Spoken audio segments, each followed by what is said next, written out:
Confronting high credit card debt can feel scary, but the good news is, if you owe $10,000 or more in credit card debt, financial relief options are now available. National Debt Relief is currently offering debt relief designed to reduce what you owe and put you on the fast track to becoming debt-free. If you qualify for debt relief, you may be able to pay back less than what you owe and save thousands of dollars. Just visit nationaldebtrelief.com. Imagine only paying one low monthly program payment you can afford and saving money as you become debt-free. National Debt Relief has already helped bring debt relief to over 550,000 U.S. consumers, earning thousands of five-star reviews and an A-plus rating with the Better Business Bureau. You're stronger than your credit card debt. Let today be the day you start turning things around. Take the first step and visit nationaldebtrelief.com to see what debt relief you may qualify for.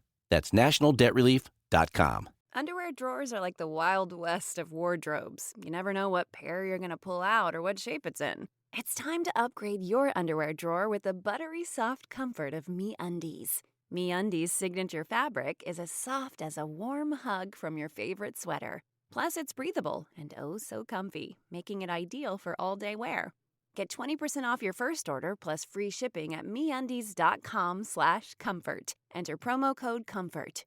That's MeUndies.com/comfort, code COMFORT. This week in Cherry Log, Georgia, when a local nurse who tends to the population on a rural mountain is found brutally killed in her small cabin, detectives look far and wide for suspects, but a real-life monster was closer than anyone could have thought. Welcome to Small Town Murder.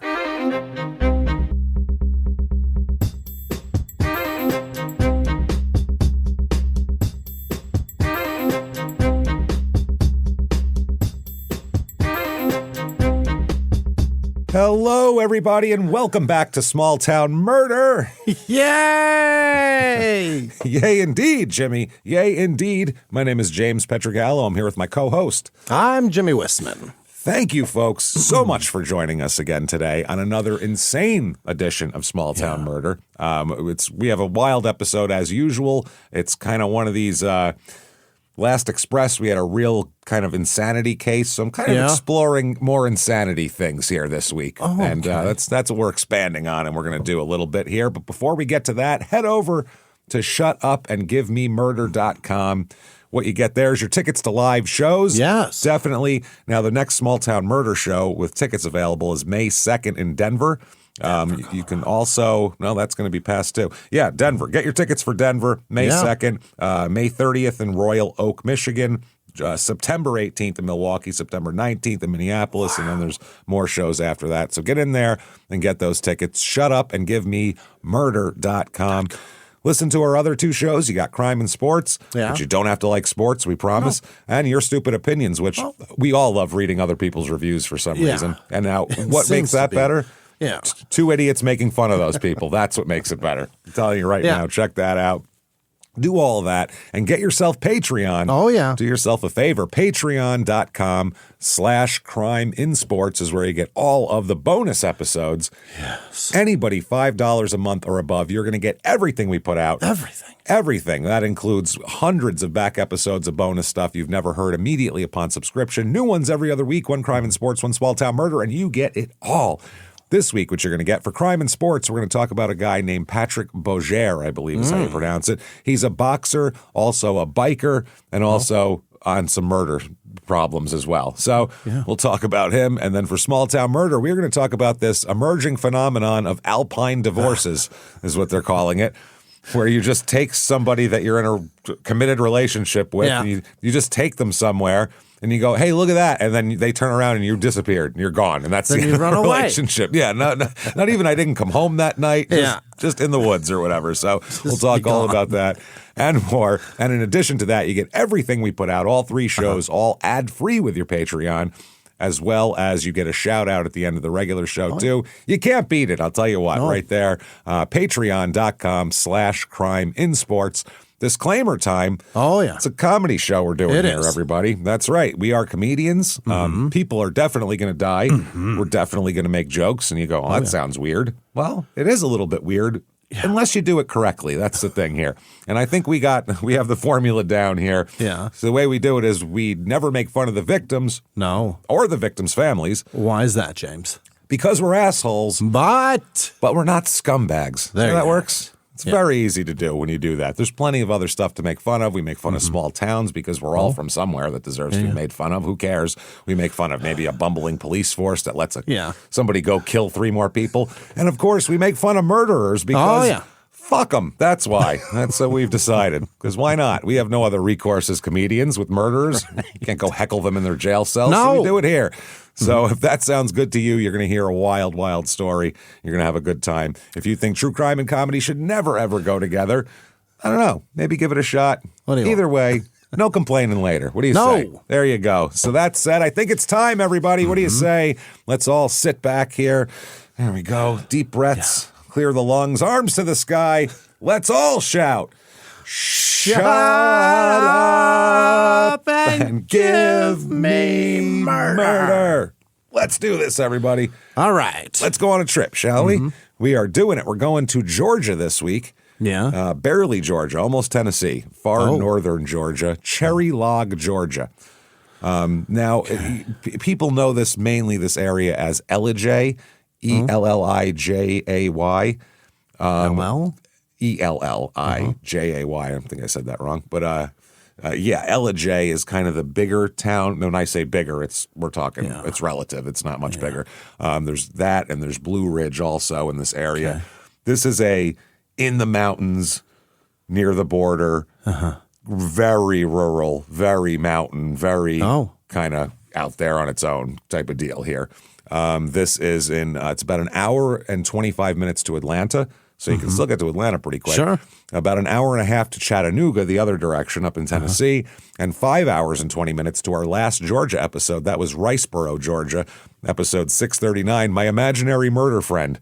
Okay. The person just made up a person. This super murdery guy just keeps showing up. This is in Gilmer County, which I've never even heard of before. Never. Even doing this show, we've never heard of that. There's 31,000 people in the entire county. So that's several towns. It's a whole county. It's a big chunk of northern Georgia.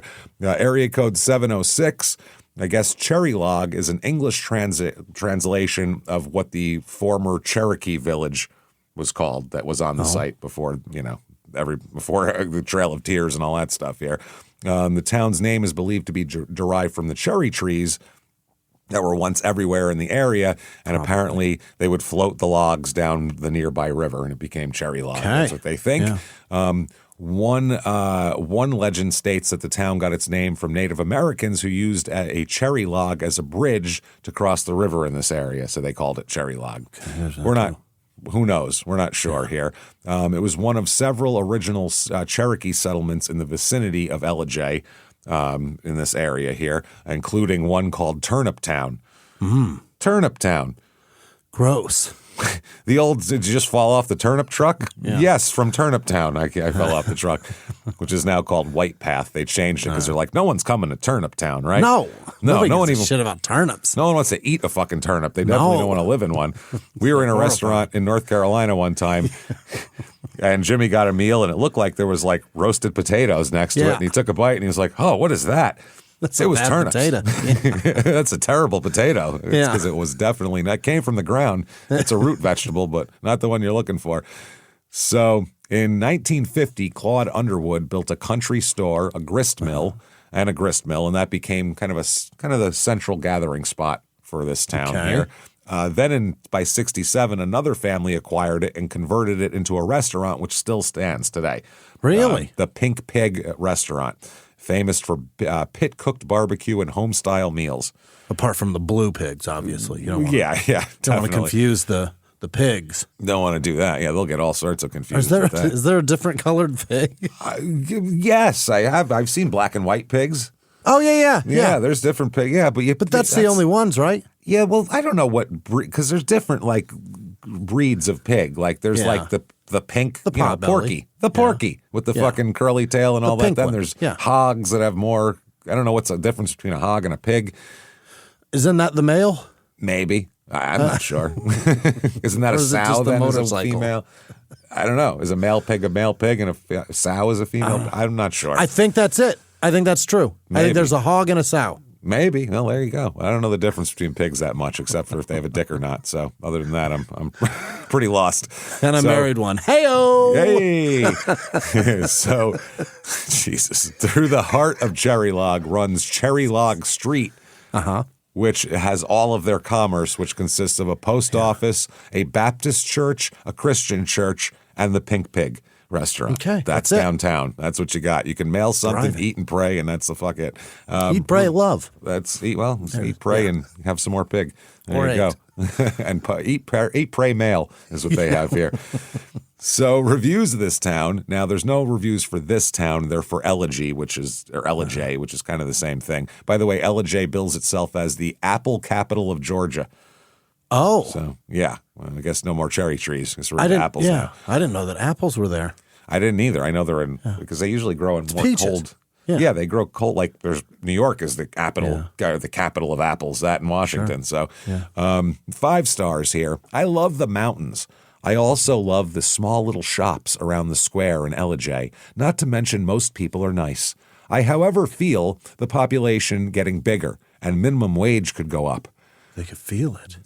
Yeah. Do they want minimum wage to go up? Or are they like, if more people come, minimum wage will go up and then we're all screwed? I don't know what they're trying to say here. I think there's, I don't know. Whatever the news told them that's how they feel. Yeah. I'm not sure how they're expressing it here. Yeah. 3 stars. My experience in Elegy has been pretty good.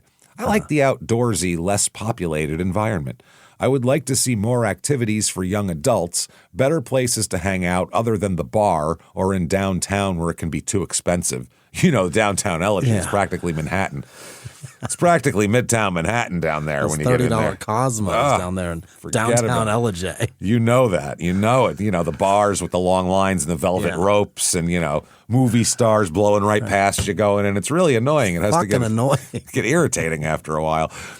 Some more attractions that would attract the younger population. And it wouldn't be a small town if it had that stuff. You don't want that. You'd be in the suburbs.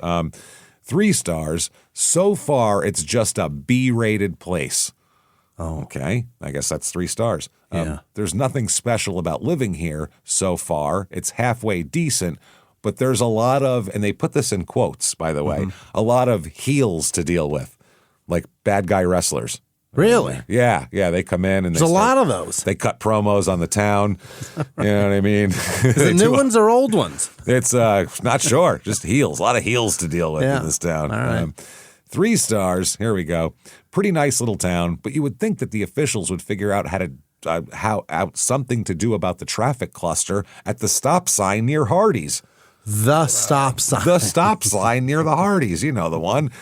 If you're trying to get to the 4-lane, it's almost impossible. The 4-lane, is that what they call it? The 4-lane. I don't know if that's whatever lane that is. Is that 2 lanes each direction, or is it 4 lanes each direction? I think it's 2 one and a each. turn. Is it 1 lane each direction and 1 turning lane in each direction? The 4-lane. 4-lane. And finally, 3 stars. Actually, one more after this. 3 stars. It is a very pretty little mountain town, and I lived here my whole life. There's a mix of open-minded people and bigots, so you have to find the right people, which probably isn't hard to do. There's a mix of nice people and bigots. And people shouting the N-word at me, even though I'm Norwegian, somebody's saying. So it's weird. Okay, and then finally 2 stars. This town has to be the dirty place in North America. Not the dirtiest, the dirty The place. dirty place. Right in your dirty place. Is that where they touched you, in your dirty place? These people are so fun. This is great. Litter everywhere, dogs crapping on lawns with no cleanup. No cleanup. All the foul-mouthed Floridians that flock here like buzzards on a carcass. By the way, foul is spelled foal, like a horse. F-A-O? F-O-A-L? F-O-A-L, foal. A full-mouthed Floridians, all the full-mouthed Floridians that have flocked here like buzzards on a carpet. Floridians. Why does every state that borders another one, this like superiority complex that they have with them? The only difference is with Florida, they're all right. They're all correct. That's the only difference. Florida. That place is fucking hell on earth. Okay.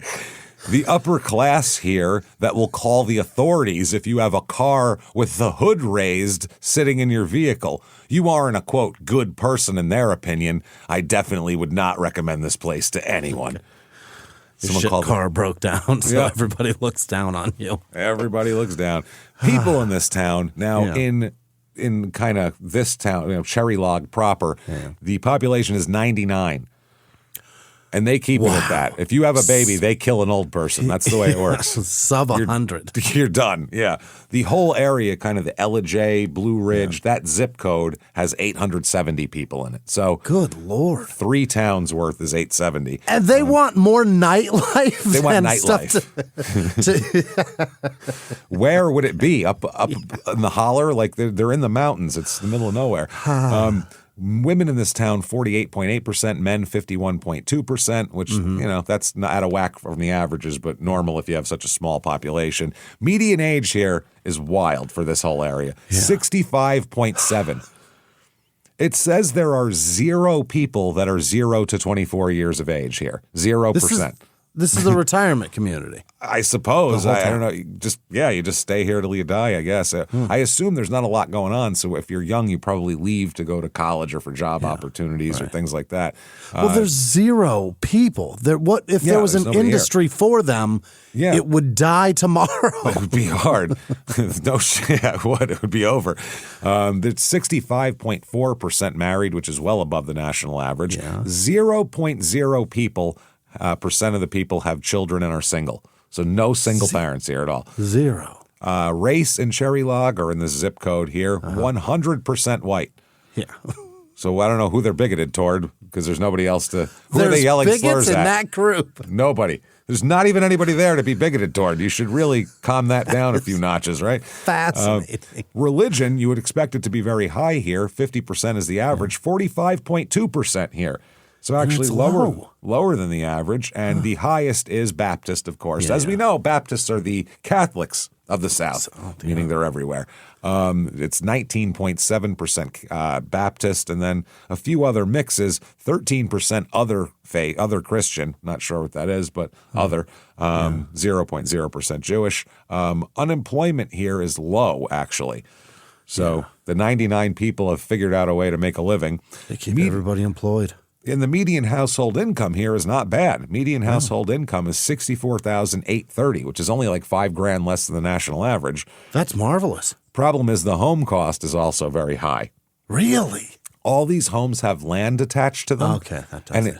This seems like a place that people discovered and moved here and drove the real estate up. Because there's a bunch of these like cabins that are made fancy that weren't fancy at one point and were probably $20,000 and are now expensive. So and they're on 50 acres. Yeah, with some of them. Median home cost here, $422,800, which is well above the national average. And if we've convinced you, goddammit, this is the only place for you, Cherry Log, Georgia. We have for you the Cherry Log, Georgia Real Estate Report.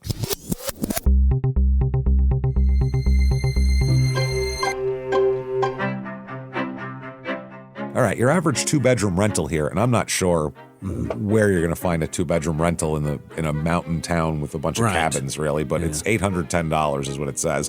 Very low. Very low. Here's a house in Cherry Log. It looks like a little raised ranch. It's nice, 3-bedroom, 2-bath, 1,230 square feet. Behind it is like a big hill raising with woods behind it. You can see like the hill behind it. Built in 1963. It's on 2.86 acres. Inside it's okay. Could use a little help if you're real concerned about wanting to be HGTV, ready or whatever. But otherwise, it's fine. $279,000 for that. On almost 3 acres. That's not bad. Almost 3 acres. But the house isn't huge, but it's a nice house, decent size. The next one, 3-bedroom, 2-bath, 1,434 square foot cabin. It's a log cabin. The logs are, where they're like this on the corners. And everything. Everything, man. It's a log cabin. It's got a nice porch outside. Inside's done real nice. It was built in 1994. It's on a 0.93 acre lot. Okay. Shouldn't be that expensive, right? Yeah. $549,900. I guess because it's new? I don't know. It's built in 94. I bet in 94 it sold for $10,000 or something. Yeah. You know what I mean? It's in the middle of nowhere. 500. That's with a $49,000 price cut. It was $600,000. Holy shit. And then finally, this weird ass house, 4-bedroom, 4-bath, T-bowl for each and every b-hole, 6,047 square feet. Enormous. It's like 3 stories. It's got like stonework on a big rounded rotunda. Yeah. It's got like 2 like big outdoor decks that are 2 tiers, and like it's really nice. Built in 2004 on 7.11 acres. Okay. So it's big. It's like it's in the mountains. You can see like there's a hill down in front of you and up behind you. $1,249,000. Wow. What? I mean, it's a big house, but Jesus it's not Christ. that impressive, right? Not for where it is. It's the middle of the mountains. If you want to live in the mountains, I guess it's great. Those 3 L's for real estate. Wow, yeah. It's not hitting any of them. Not really. I guess maybe it is. I guess this is a popular place. I don't know if this is a popular place for like people from Atlanta to go for weekends, like, Vermont is to the northeast or something. How close to Atlanta is it? An hour 25. I mean, that's not close enough. Nah, you could commute if you really wanted to. Yeah. I mean, maybe a weekend place, like something like that, like the Hamptons or something. I don't know how this is, but either way, things to do here. Let's find out. In 2007 or 16, the Expedition Bigfoot opened, which is the Sasquatch Museum in Cherry Log. Oh yeah. They said you're probably seeing the billboards before you even enter the state of Georgia. This museum will make you a Sasquatch believer. I'll take that challenge, sir. Sounds good. Shit. What the fuck things do you have there? What do you have there? Do you have one? Did you kill and stuff one? That would be some hair and a DNA test proving it. Something that this is nothing we've encountered on this earth before. Great for a rainy day and a must-see right in Cherry Log. Yeah. They said they're more than a museum. They found it important to add this. This is interesting here. For some reason on the Bigfoot website, there's like proverbs about Bigfoot that they're like attributing to Bigfoot. This is Proverbs 25:2. What? It's the glory of God to conceal a thing, but the honor of kings to search out a matter. So they're saying God's hiding Bigfoot from us, and it's our job to find him. That's exactly that's what they're saying. The glory of kings, James. If you're a king, you will find him. The glory of God to conceal a thing, but the honor of kings to search out a matter, which is fine, but fine proverb. But in Bigfoot context, it becomes a little silly. Wow. Okay. And it also I think he means kindness. You know what I mean? Like I don't think something. I don't think it's a literal translation to fucking Sasquatch. Fine Sasquatch. It says we're more than a museum. We're also a research and reporting center. Oh, so you can make all of your reports of your sightings to these people here. This is a tax write-off for somebody. Somebody it is, I would think so. Expedition Bigfoot Blue Ridge at Gmail. That's how you get to them. And then there's also the Cherry Log Festival. Which says that you get a fried chicken lunch with all the trimmings. Got to have them. What are the trimmings of a fried chicken lunch? It just says including locally famous biscuits. That's it. Biscuits. A biscuit. A biscuit. Chicken and a biscuit. A basket. I don't know. Mac and cheese, maybe? I'm not sure. That's a good trimming. Yeah. I'll take that. Arts and crafts, home canned jellies and jams. I don't want your home jelly. No. At all. Not unless I know you well. Home-baked pies, cakes, and sweet treats, fried pies, and entertainment. Now, the musical acts, they have Tier Blue, got me, Parts and Labor, which I like a lot. It's 5 guys from a mechanics shop that were like, you know what? We could start a band. We'll rehearse after we close the big bay doors every night. We'll do it right here. That is a pretty solid name for a band. It's not bad. It's very funny. For like a blue collar band, Parts and Labor. It's good. Stacey Adams with 2 eyes. Can't have it with 1 eye. Confuse her with the other Stacey Adams, I'm sure, of course. There's a guy that makes men's clothes named Stacey Adams. Well, maybe this is a relation. We don't know. The Macon Sound. I bet they're from Macon. I bet they're from Macon, Georgia. just off and the they're top making of my head. sounds, James. And they're making sounds. Big Mike and the Booty Papas. P-A-P-A-S. This sounds like a very family-friendly act there also. They keep talking on the site how this is just for families and kids and bring your kids and see Big Mike and the Booty Papas. Rees Soul, R-E-E-S, Rees Soul, like Ree Drummond is going to lay it all out for you. And then my favorite band of all time, Great White Lion Snake. You know what they do, 80s hair metal. That's a combination of Great White, White Lion, White Snake. Yeah. Mix other Great ones White in there. Everything. Great. It's hilarious. And there was a Valentine's gig, and they have Valentines that you could buy of them, and it had has pictures of the band guys on it and different phrases. Here's one: to my Valentine, roses are red, and just like Stan Halen, when I get a hold of you later, it's not only his guitar solos that will be wailin'. Okay. Stan Halen? Stan Halen. I don't know why Stan Halen. Maybe, I guess. Maybe Van Halen is trademarked. No. This guy is Stan Halen. They all have names. The guy on that picture, Stan Halen. They all have names like that. And it says, "Can't wait to play you like a fretboard." Ew. Yeah, it gets Finger worse. me? What? Oh, wait till you see some of this shit. Here is one. Roses are red. I want to be Izzy, because she's the drummer. Izzy from Guns N' Roses. You can be the drum so I can pound you later when we get busy. This is actually getting really good. And then it says, "Rock my world." Real family friendly. Next up is a picture of the bass player, Ricky Six. Yeah. Roses are red, and here is Ricky Six. Please do the right thing and send me those dirty pics. And then it says, "I'll let my fingers do the talking" underneath. Holy. He's asking for nudes. And then last one, Lainey Steele is the singer. Yeah. Roses are red. I love Lainey Steele. Let me see you naked so I can cop a feel. And then it says, "I don't just sing with my mouth." This is filthy. Filthier than the Big Booty Papas, I would say. This is like prison love notes. These are incredible. This is crazy shit. Crime rate in this town, besides those cards. Property crime, slightly high. I don't know how. You're in the middle of nowhere. There's 99 people. How the hell are you? This is crazy. And then violent crime, murder, rape, robbery, and of course assault, the Mount Rushmore of crime, also a little bit high. Really? What's going on up here, people? What's happening? You would think there'd be zero crime. Mind your business. I got a lot of questions. Stay in your cabin and leave everybody alone. What are you doing? That said, let's talk about some murder here. Let's do it. Wow, this is an odd one. And like I said before, we did the Express last week in Gadsden, Alabama, and that had a guy in it who had like a 64 IQ and was super nuts on top of that and very dumb and very violent. It's almost like being dumb makes you real frustrated and to the point of violence. Yeah. Well, if you look at, and the studies they've done over time, if you go into a prison and conduct intelligence tests, it's not going to have the same. You're not going to come out with the same score as if you went to, a nice university and did a bunch of intelligence tests. It's way different.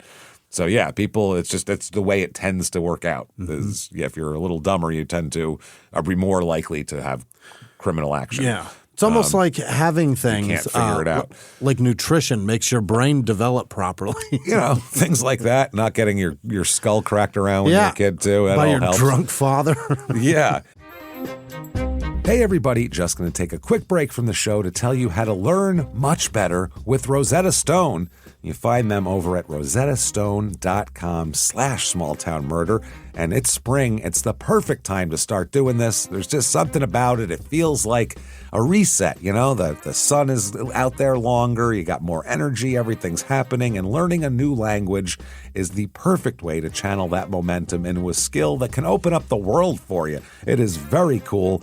I have to do this. Now, I haven't done this yet, but I have it. I have it, and they gave it to me, and I am definitely going to do it. I have to do it I know Italian, from my grandmother from a village in the 1930s in Abruzzi. That's not going to help me go to Italy. You know what I mean? So I got to do that. I'm going to learn some that I can use. It's good too with this. They help you with everything, accents. They help you with kind of local terminology. It's amazing the way they do this, and I really, really got to get into it and do it. I know so many people who have done it, and It's just great, and it's the best way to learn with this. And they have this thing called True Accent, which is really cool. That way you don't sound like you came from another planet. It's awesome. And with over 30 years of experience, millions of users, and 25 languages to choose from, including Spanish, French, German, Japanese, and more, Rosetta Stone is the go-to tool for real language growth. Learn faster, retain longer with Rosetta Stone. It immerses you in your new language naturally, helping you think and communicate with confidence. No English translations, so you truly learn to speak, listen, and think in your chosen language. They have an intuitive learning process that starts with words, builds to phrases, and progresses to full sentences. It's designed for long-term retention, so you learn what you learn is actually going to really stick with you. And the True Accent gives real-time feedback on pronunciation, so it's like having a personal coach. It's amazing. This is so cool. This actually tells you whether you're doing it right. It's amazing. And you can access lessons from your desktop or mobile app, whether you have 5 minutes or an hour.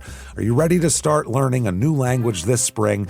Visit rosettastone.com/smalltownmurder today to explore Rosetta Stone and choose the language that's right for you. Go to rosettastone.com/smalltownmurder now and begin your language learning journey. Hey everybody, just going to take a quick break from the show to tell you how to get the best trees and plants for your yard or house or anywhere with Fast Growing Trees. FastGrowingTrees.com. Did you know that Fast Growing Trees is America's largest and most trusted online nursery with thousands of trees and plants and over 2 million happy customers, including me? I love Fast Growing Trees.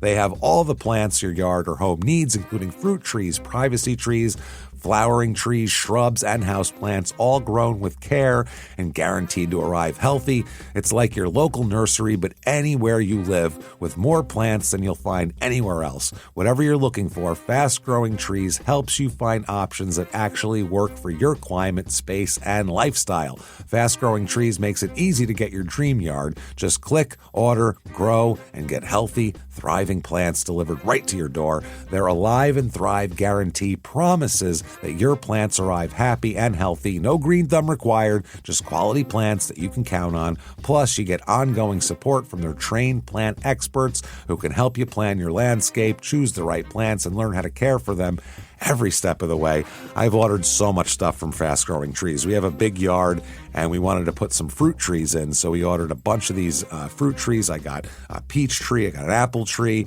got all sorts of trees, and then we ordered some bushes, too, these nice shrubs to go out in front by our driveway. So, yeah, making it nice, and Fast Growing Trees makes it so easy, and they're so helpful to do it, too. It can be really overwhelming to do this in person. It really is. When you just see a sea of plants, you go, I don't know what to do.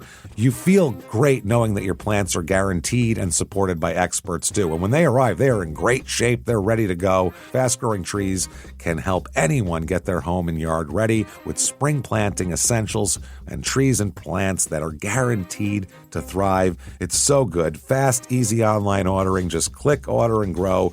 They have the plant experts that'll help you with that. Support's available 7 days a week via email, chat, or phone.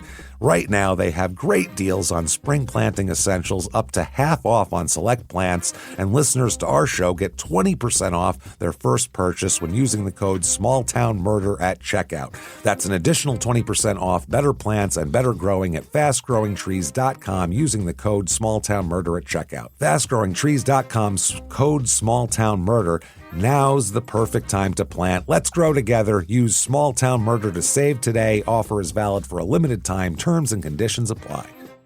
Yeah. So, and the episode we're going to do for Express this week, too, coming up, is also kind of a mental an insanity claim defense. So we're kind of exploring that episode, this episode, and the next episode, kind of different ways that insanity can come about. Sure. You know what I mean? Like you'll see what I mean on the Express when it comes up after this. But this guy is another case. There was one guy with 64 IQ and everything that could possibly go against him in life going against him last week. And then we have this guy, William Emmett LaCroix Jr., LECROY, LaCroix. Oh. Yeah, like that. LaCroix. Yeah. Yeah. He's born April 12th, 1970. He's born in Marietta, Georgia, in Cobb County. there, which is a big suburb kind of northwest of Atlanta. His parents are William Emmett LaCroix Sr., obviously, and Donna Houston is his mother. He's got a brother that's going to come up several times and especially going to play a large part in things later on. A brother named Chadwick Thomas LaCroix. He's born in 1972, so he's the younger brother. He goes by Chad, and he will have a remarkably different path than William. Really? An absolutely remarkably different path. Now, it's interesting here. The parents had a terrible marriage, not a good marriage, and we'll find out some of the details of it. His father was widely reported very verbally abusive, but it's kind of more than that toward his mother, Donna. His mother, Donna, is described as a loving, gentle, timid woman. Yeah. You know that one. Yeah. You know that woman. She's timid because her husband is abusive. And she takes it because she thinks she deserves that, or she can't find better. Or her dad was abusive and this is what she's looking for, and that's kind of how it goes. Too. Sure. Yeah, that's how shit rolls downhill like that. You know, unless you've had some help or thought about it very thoroughly. Yeah, the poverty cycle is again. Very well documented. This shit does not go away. Abuse cycle also. Yeah. Someone has to go, I'm not doing that, and not do it before it breaks. Now, when William is age 8, let's introduce Tinkerbell. Oh. Yeah, Tinkerbell's going to end up in this Pan's story. gal. Well, we'll see here. He had a childhood babysitter named Tinkerbell. That wasn't a real name. That's what everyone called her, Tinkerbell. Oh, okay. Yeah. Now, Chad and William, now this is when he's 8, so Chad is, William's 8, Chad's got to be 6. So they apparently played what was known as, quote, the kissing game with her. How old's Tinkerbell? Teens, late teens. She's not 12. She's like, 16. 14, 16. 16, something like that. Way too old to be kissing 6-year-olds and 8-year-olds. Put it that way. Boy. Yeah. That is molestation at that point. They would run up to her, kiss her, and then run away. That was their little game. And she encouraged this, apparently. This wasn't like, oh, what are you kids doing? You got to stop doing that. She was like, oh, that's cute. On her lips or on the cheek? No. On the lips. Real kisses.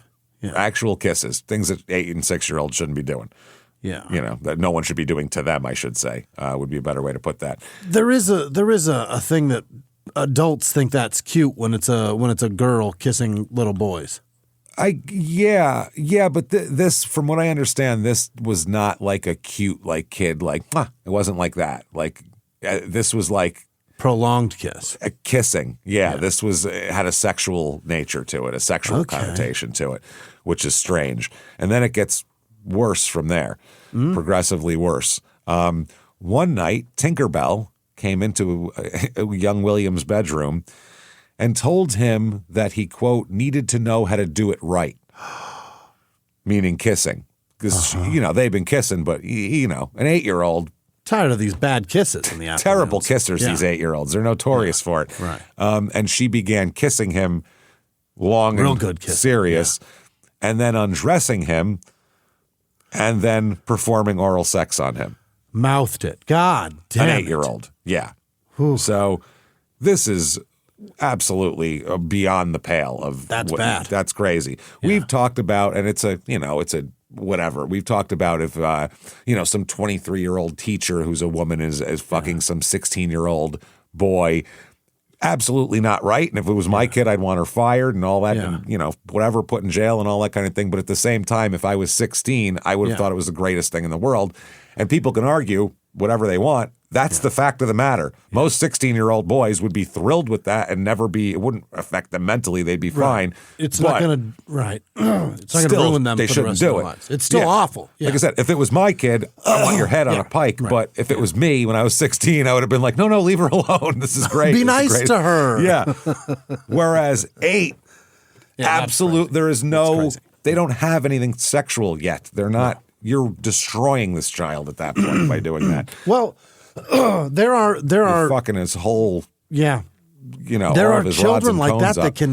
that can actually get an erection and can do the deed and I don't know if they can do the deed, but they can certainly lob it in there. You know what I mean? I don't think there's going to be a finale. No, I don't think there's going to be a celebration for this. Your dick gets hard when you're little. I remember it. Yeah, you rub up on something a little bit. You're like, what's going on there? Yeah. Hey, look at that. I changed my son's diaper. It know happens. I mean? You know things happen. Yeah, absolutely. It absolutely happens. So that's hilarious, by the way. It's bizarre. His son is graduating high school in a couple of months, and he will love to hear about his little hard diaper dick being talked about nationally and across the entire globe. That's amazing. Every parent knows that when that happens, cover it up and duck and because it doesn't mean what you think it means. Nope, it's flying over your head. That's what it's going to mean. Holy or shit. Or hits you. Yeah, scary. Yeah. Scary. My grandmother used to tell me all the time I used to piss on her all the time. You pee right in my face, she'd say.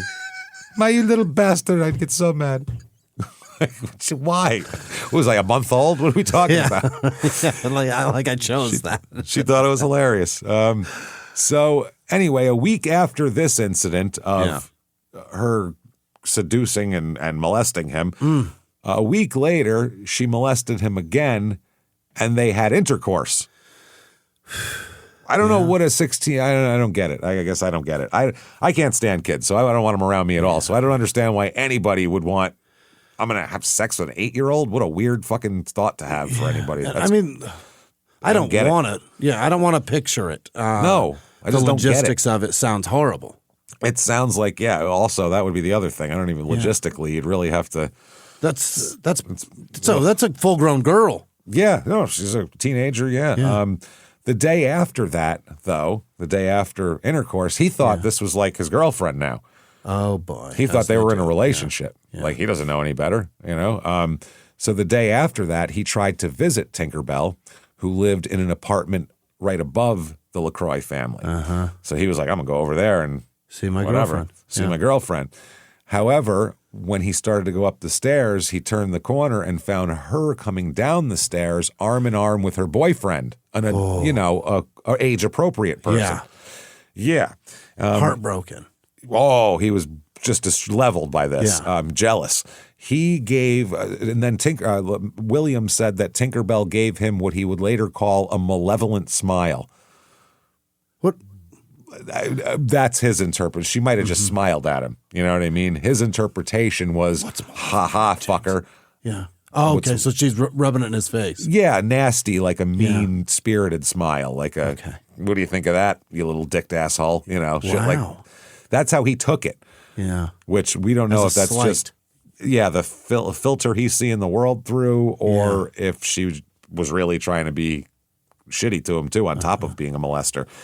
Then his family moved a week later, and he never saw Tinkerbell again. Oh, my God. After that, which is interesting. But he definitely has an idea of Tinkerbell leaving something behind for him. What? And we'll talk about it. Yeah. For years, he says Tinkerbell put basically that she was a witch and she put a hex on him. We'll talk all about it. Oh, okay. Yeah. For his whole life, he thinks that this babysitter molested him and then put a witchcraft hex on him. That's going to affect him his whole life. And the smile was confirmation of what she's done to him. Yeah. Absolutely. That was her. I have Newt. Wink, wink. Yeah. There you go. I have Newt, blood of fucking toad, and there you go. So that's and molestation of a child. Yeah. It's great. And he's going to forever blame that for not the molestation, the hex. Yeah. He'll blame for everything that happens in his life. It's weird. Okay. Tinkerbell she doesn't know it, but wow, Boy, what has she done? She's like tentacles coming out of everywhere from Tinkerbell. So there's a social worker's assessment later on talking about his family, starting with William Sr. Let's talk about him. Apparently, this social worker said that William grew up in a family that was without limits and without boundaries. What does that mean? Well, everything we'll talk about here. He said, and this was more in the area of gambling, the areas of money, and the areas of ready availability of weapons. Oh. Which, right away, for an 8-year-old, gambling, weapons, 16-year-olds diddling you. This is a wild upbringing immediately. Yeah, he's on the outs with the law already. Yeah, and like I said, these are kind of, this is a rural area. Sure. And even though he didn't grow up, that was in Marietta, but their hearts are really up in the hills there, in the hollows. The hills hearts. My heart's in the hills, but yeah. I left my heart in the hollow. That's where my heart's in the holler. That's what that it is is here. really interesting that they're already living an outlaw lifestyle and they aren't even isolated enough to be outlaws yet. No, maybe that's why they moved out there. Perhaps. And as a matter of fact, this isn't just, that's the tip of the iceberg, gambling and availability of weapons. That's something, but it's not the main issue here. Several family members demonstrated suicidal behavior. Oh. So he had some deep depression going on here as well. He had some mental problems, and the children were poorly supervised, allowed to just run wild, as noted by a 16-year-old having sex with your child. So she had that child alone long enough to groom and manipulate for this. So yeah, him and his brother there with the kissing game. Yeah, and it gets weirder. Within the extended family, quote, cousins continued to have sex with each other. Yeah. Continued to. So that's just whatever. Doesn't matter if we're related. Jesus. To engage in sexual behaviors that were sometimes almost right in front of their parents with nothing being said. Get the fuck out of here. So you could be in your room banging your cousin and your mom's right outside the door and then she's like, I don't want to say anything. I can hear the Serta squeaking and I'm going to assume it's something else. I'm going to assume they're jumping on the bed. They're playing at jacks a very right rhythmic pace. Yes, very rhythmic. So that's kind of right there. Holy. Gambling, weapons, poorly supervised children, suicidal behavior, cousins fucking each other in common areas with adults who did not, Do you think they're in denial that they don't want to admit that it's happening, or do you think that they're just fine with it? Or they're involved in their own shit. They're drinking. They're worried about They're worried about the parlay that they bet on the. Who knows? If we're talking about gambling and all, it could be anything. These people seem to have other concerns besides the kids. This is amazing. It's crazy. So then they go on to talk about the male members of William Sr.'s family. So this is where Dad comes from and kind of the crux of everything here. They said they were particularly dismissive of women. Constantly, I guess the family, people have like a family crest and a motto and things like that. Yeah. Well, their family motto and their crest is a little different. It's, quote, if it weren't for sex, women would have a bounty on their heads. What? We'd kill them if we didn't fuck them? Kill them all if they weren't such good fucks. That's the dad's side of the family. So you can see the mom's timidity and all that kind of thing and why, because if she's not a good fuck, she's worth was so much dead. better. We'd kill all these. That's it. We wouldn't need them. So now within the family unit, William Sr. was real controlling and abusive, as you might imagine, just from everything here, particularly controlling of Mom. Yeah. Obviously, frequently sitting her down and interrogating her on anywhere she went for any amount of time. Yeah. We're talking, really sweating her, giving her the third degree, like going after that shit here. Which by the way, I found out what that means, the third degree. The third degree? The third degree. Where I'm not it came even from. Gonna venture a guess. What the fuck would I know? It's the weirdest thing. There was a New York City detective in the 1800s. Okay. And he was like the best at cracking people, quote unquote. And this is when you could beat the shit out of people.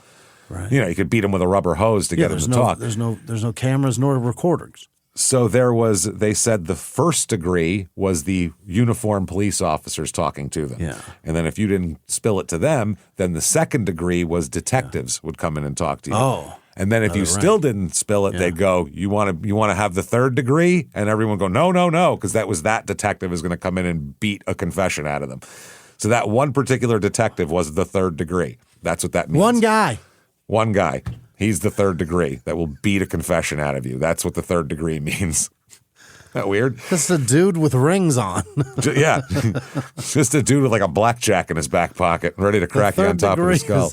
Is the guy with several wedding rings. Yep. That's it. He's graduated from like 5 different colleges, boy. They're all lined He's up. state champ 4 times. Here he comes. You know it. 4 times over. Holy shit. So anyway, that's pretty crazy. He would constantly accuse her of being unfaithful to him, even though she didn't do anything really, but be at the house. They end up getting a divorce later on, as we'll talk about here. And they said the divorce was particularly terrible, whereas this is wild. This is in front of the kids he did this.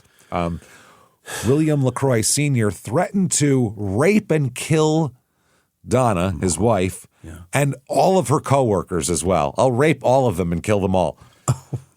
Which I admire your confidence, sir, but calm down a little bit. I don't think you're going to be doing all that. The guys too? Who else? You're raping everybody? He's going to rape his mother and kill his coworkers. Say that in front of the children, which is the insecurities scary. of a man that controls women is fucking mind-blowing. It's insane. It should be studied so much more. I don't get it. I don't see it. I don't understand. It's been a problem since the beginning. Yeah. I get it till you're like 23 because you don't understand when you're young and you have that weird energy of jealousy and like, what's she doing? Yeah. Well, why is she talking to that guy? But then when you get to be older, you're like, whatever. Like in your 30s, you should just trust someone or not. That's it. Yeah. I can't imagine. Don't trust him. It's crazy. I don't get it either. I'm not there at all. I'm just not. You know what I mean? Imagine if like this was modern times and she had like a phone and shit. He'd be ripping it out of her hand, going through. Who are you talking to? It's the computer. Wild. Or a computer. It would take all day to hunt down what she did technologically. Yeah, it really would. It'd be a huge pain in the ass. They had an episode here where William Sr. put a gun to Donna's forehead. Yeah. Put a gun to Mom's forehead in front of the kids. Holy. This is a different situation from when he threatened to kill and rape everybody that she ever met. Then he ended up giving his gun to William and saying, hang on to this to keep me from killing her. If you don't hold this gun, I'm going to kill your mother, so you hang on to it. If you see me killing her, shoot me? Is that what he's saying? No, he's saying, take this gun so I don't use it to shoot your mother. Oh, you just hang on to the weapon that I would use to destroy your mother. Yeah, he held it to her forehead, and rather than shooting her, he handed it to William and said, you hang on to this so I don't use it to kill her. Never use this in self-defense of your mother either. No. Let me kill her if I'm going to strangle her with my bare hands. If I get a hold of her. Right. You put the gun under your bed or something. Put it between your mattress and your box spring. You just make sure I don't hurt her with this. Yes. Okay. Now that's a lot of trauma. That's a lot of responsibility for a boy.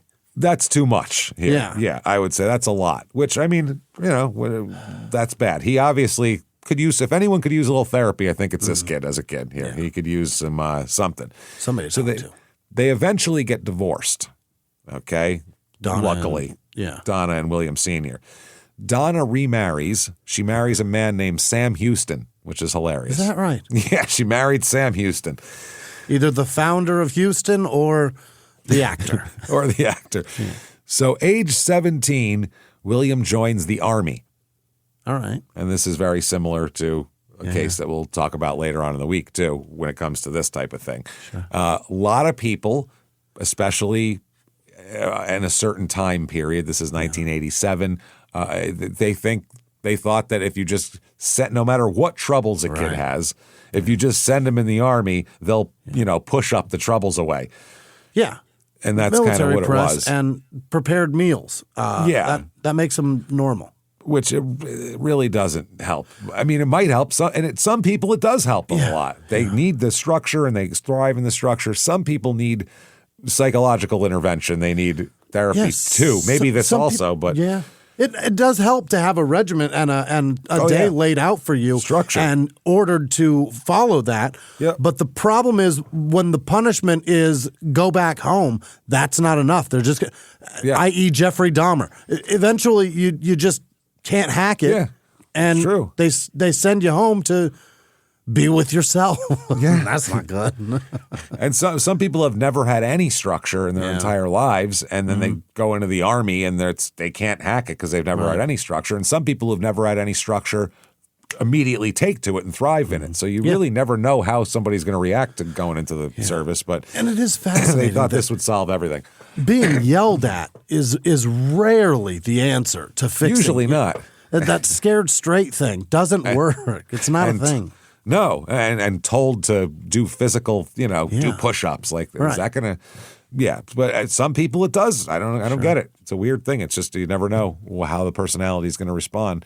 So he joined the army to escape home, essentially. Just it's a mess at home. Yeah. And so he joins at 17. Early in his career, though, he breaks his ankle, which in the army, which his goal was to become a paratrooper. That's what he wanted to do. Okay. You break your ankle and you fuck that up, you're not going to be a paratrooper anymore.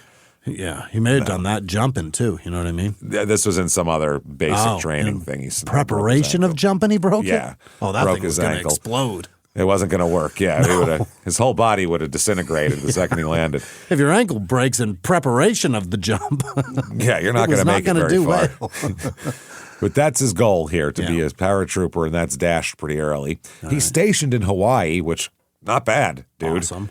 You lucky son of a bitch. Yeah. I mean, that's where you're stationed. There's people stationed in Mississippi. You know what I mean? Yeah. Like, you're stationed in Hawaii. I'd be kicked out so fast. Oh, God. Well, he started drinking and taking drugs while he was in Hawaii because I would too. He's in Hawaii. This is much better than the Army. Thanks for the ticket, guys. I'm done. Appreciate the plane fare, but I'm out of here. This place is so much better with alcohol and drugs. Isn't this great? Oh, look at there's girls dancing around. And this it's is terrific. The best place already. And he's 17. This sounds great. So he ends up going AWOL, then getting arrested, and all that kind of thing. Getting discharged and all that kind of thing. He went AWOL and lived on the streets of Honolulu. Yeah. He just went. He was like, well, the weather's nice enough, and just became a homeless army guy. Sure. He would support himself by breaking into homes to steal food, that's got an expiration date on that, I would say. Sure. That's not going to last forever. And he was arrested in 1989 for doing such things, and he is discharged from the Army. They're like, we haven't seen him in so long. We should probably just cut ties with him. We're going to go ahead and write that guy off, I think. I don't think. We're going to write that under deserter. Yeah, deserter. So he gets discharged from the Army, and he comes home to Cobb County, so still down there, and moves in with his mother, Donna, and her husband, Sam Houston. Mm-hmm. So he's 19 years old.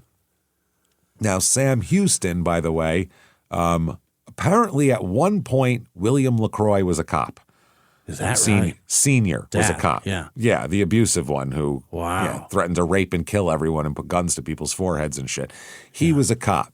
Now, Sam Houston was a former partner on the force of William LaCroix Sr. Imagine that. So if he was an unpleasant cat before, imagine what he's like now. Partner is fucking your ex-wife and living with her? Oh. That'll make a sane person who doesn't beat the shit out of his family and hold guns to his wife's head and threaten rape to go crazy. That'll make anybody go crazy. Yeah. That's like when they say a crime of passion, they're talking about that, of him strangling that man to death while he's in a tuxedo on the altar. That's crime of passion.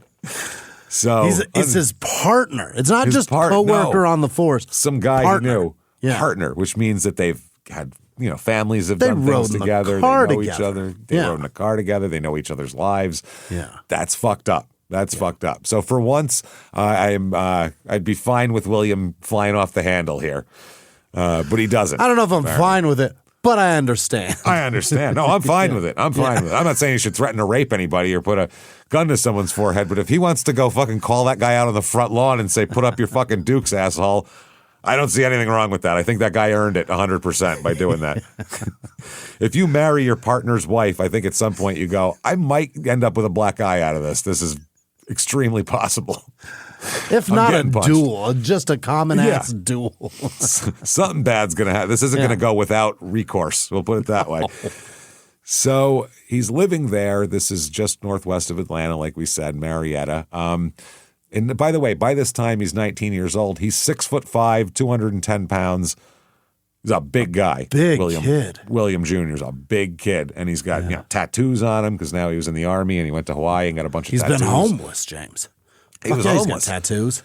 So what he does now is, by the way, Sam Houston has a couple of daughters. Okay. As well, young daughters. Yeah. One of them is 13 years old by the time William gets back. Her name's Alicia, and he begins what the court documents will call a sexual relationship with her, which is he begins molesting a 13-year-old. Yeah. We got to stop with the. There's words for things. There's words, and words mean things. And if you're 13, if she's 13 and you're 19, you're molesting that kid. Why are we softening child exploitation? Why are we softening that ever?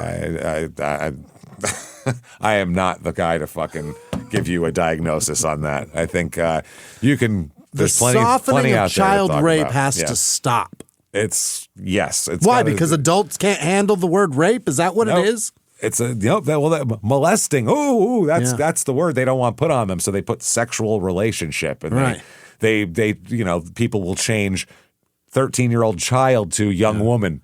Fuck that. You know what I mean? Shit like that. That's how language is very important. Crazy. Yep. Molestation is the word you're looking for. Yeah. Molesting. And that's what's happening here. Rape. Pretty much that's it. If they're not old enough to consent. Yes, that's called rape. Period. It's fucking rape. Cut and dry. Don't care if they end of story. Don't care if the 13-year-old put rose petals all over the bed and cooked you dinner. It's still rape. Sorry, you can't fuck a 13-year-old. Sang her a song and wrote her a poem. Don't give a shit. Don't care. I mean, if she did that stuff, I still don't care. If she was trying to seduce you, doesn't matter. 13. Child. Yeah. And what 19-year-old wants a 13-year-old around? None. Hey, nobody. You know any friends with older sisters with tits? That's what you'd be asking. Got any friends with like much older sisters that I could bang around with? Maybe not that.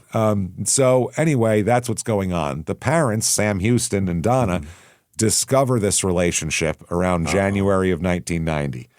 What's Sam do? Not good. Well, this is, by the way, Alicia's just shy of her 14th birthday at this point. 8th grade. Gross. We're talking. Yeah. The relationship was discovered by Alicia's mother, Sam Houston's ex-wife. She found a note written by Alicia to a friend detailing the sexual encounter she had with LaCroix. Yeah. Which, how many kids get caught for things because they wrote it down? They wrote it in a diary. They wrote a letter. Not now so much nowadays, I don't think, because everything's digital. You can hide things a little better. But when you had a physical book that you wrote in your handwriting and put it in your third drawer, you could get that's rough. You could correct me if I'm wrong, but isn't that how Epstein got caught? Because one of the girls wrote something down? I'm sure a lot of them did. So there were so many, who knows? No, I think it got blown out because there was a fist fight between two girls at school, and one of them had something written down about $300. Something like that. Because the one was mad at the other. I remember hearing the 2009 that's case. What I mean. read that book. Children write a lot. Yeah, they do. Don't fuck with kids at all. Well, in this case, I'm glad she did because this got found out before, he did more to her. But if you're a kid and you don't want to be found out, don't write it down. Don't write anything, No. So that's pretty interesting. Now, the craziest thing is at the same exact time this is going on, that he's molesting his stepsister, his brother Chad had a sexual relationship with the other stepsister, Priscilla. I'm not sure of the age on that one. Not sure. Now, Chad's 2 years younger, so he's actually a minor at this point. He's actually 17. Okay. But still, unless she's 16 or 17, it's still gross. And it's his stepsister. Don't fuck your stepsister. That's crazy. And then, she's then he said, right? I believe so, younger than. And then he took that idea, and Pornhub was born. Yeah. Sure enough. He said, I have an idea for a site's content.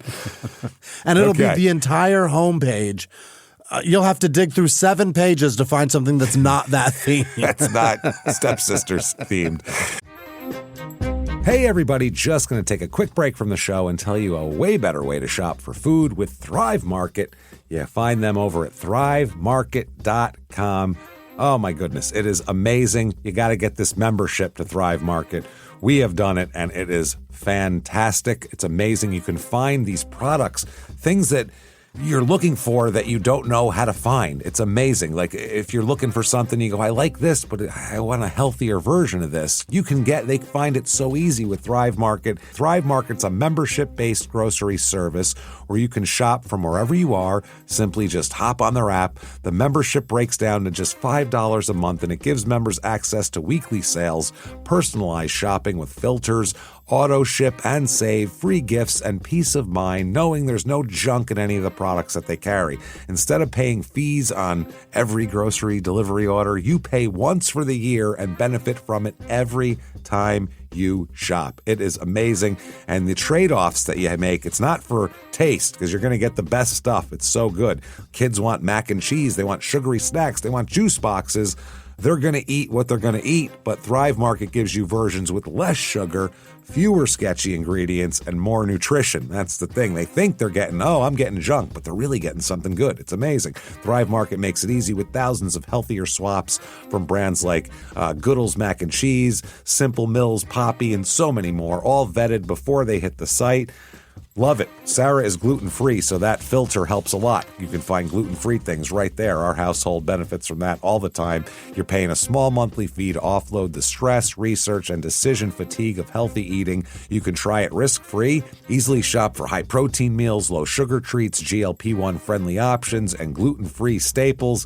And there's no hidden fees. Instead of paying the delivery fees, service charges, or tips on every order, the membership bundles everything into one simple monthly cost, and the membership pays for itself with their discounts and sales. Are you ready to make some healthy swaps and become a member? Join Thrive Market with our link, thrivemarket.com/smalltownmurder for 30% off your first order plus a free $60 gift.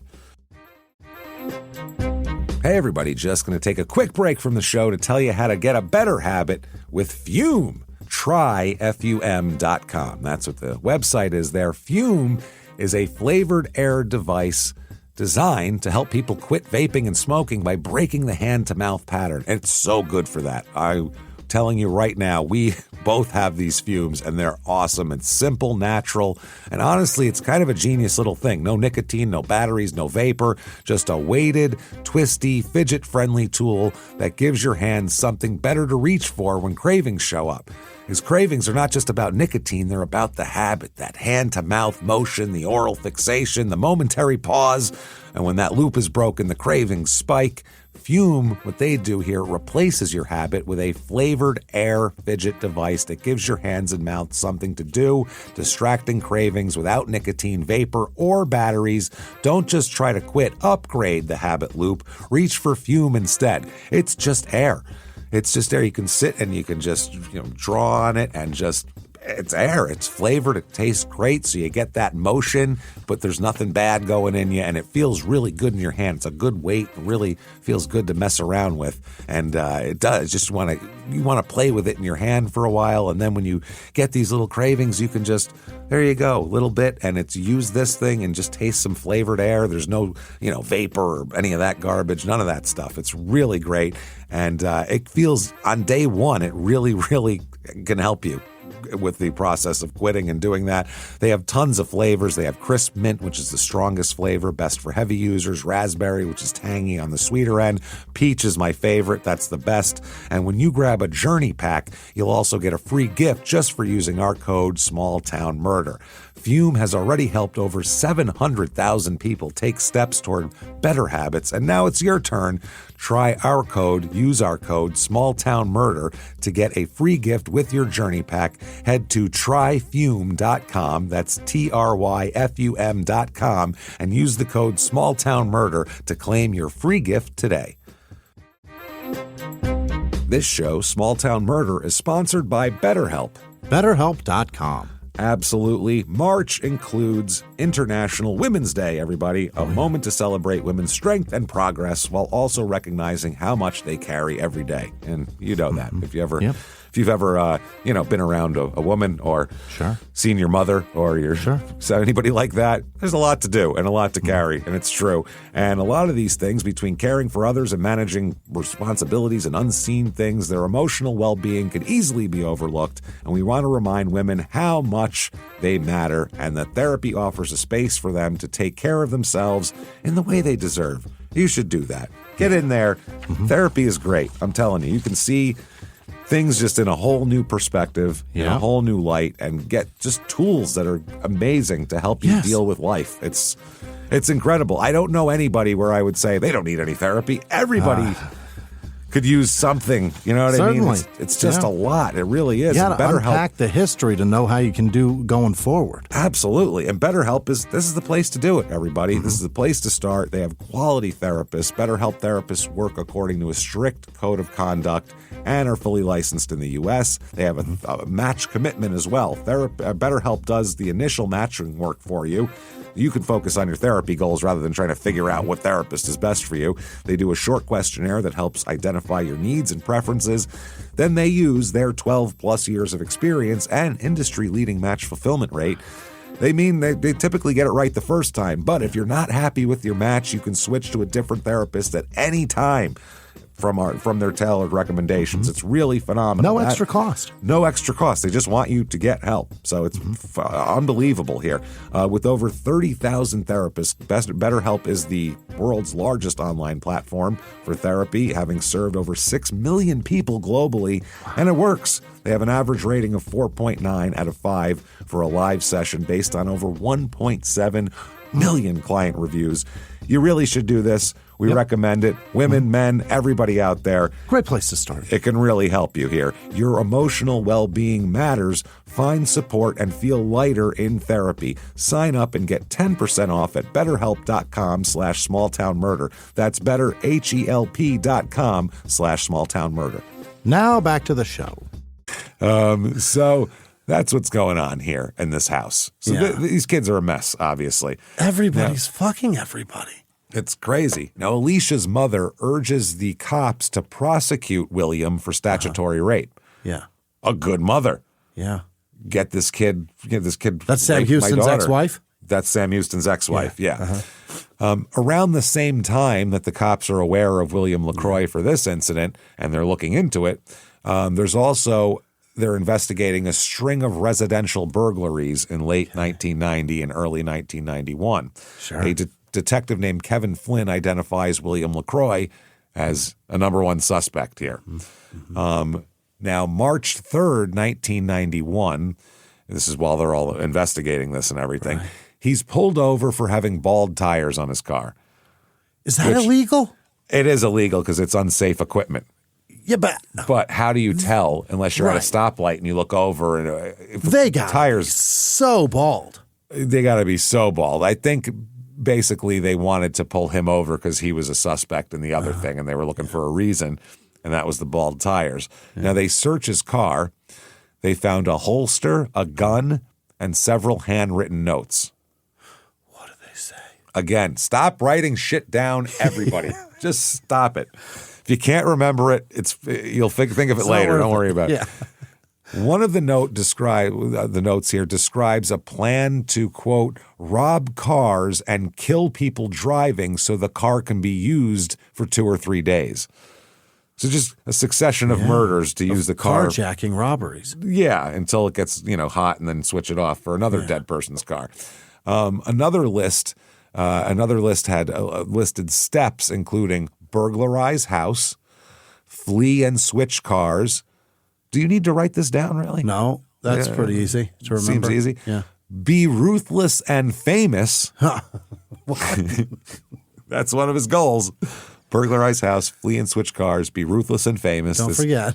This murdering car thief over here. Who is he? And also to, quote, rape, rob, and pillage. Okay. Those are all things he needed to remember by writing.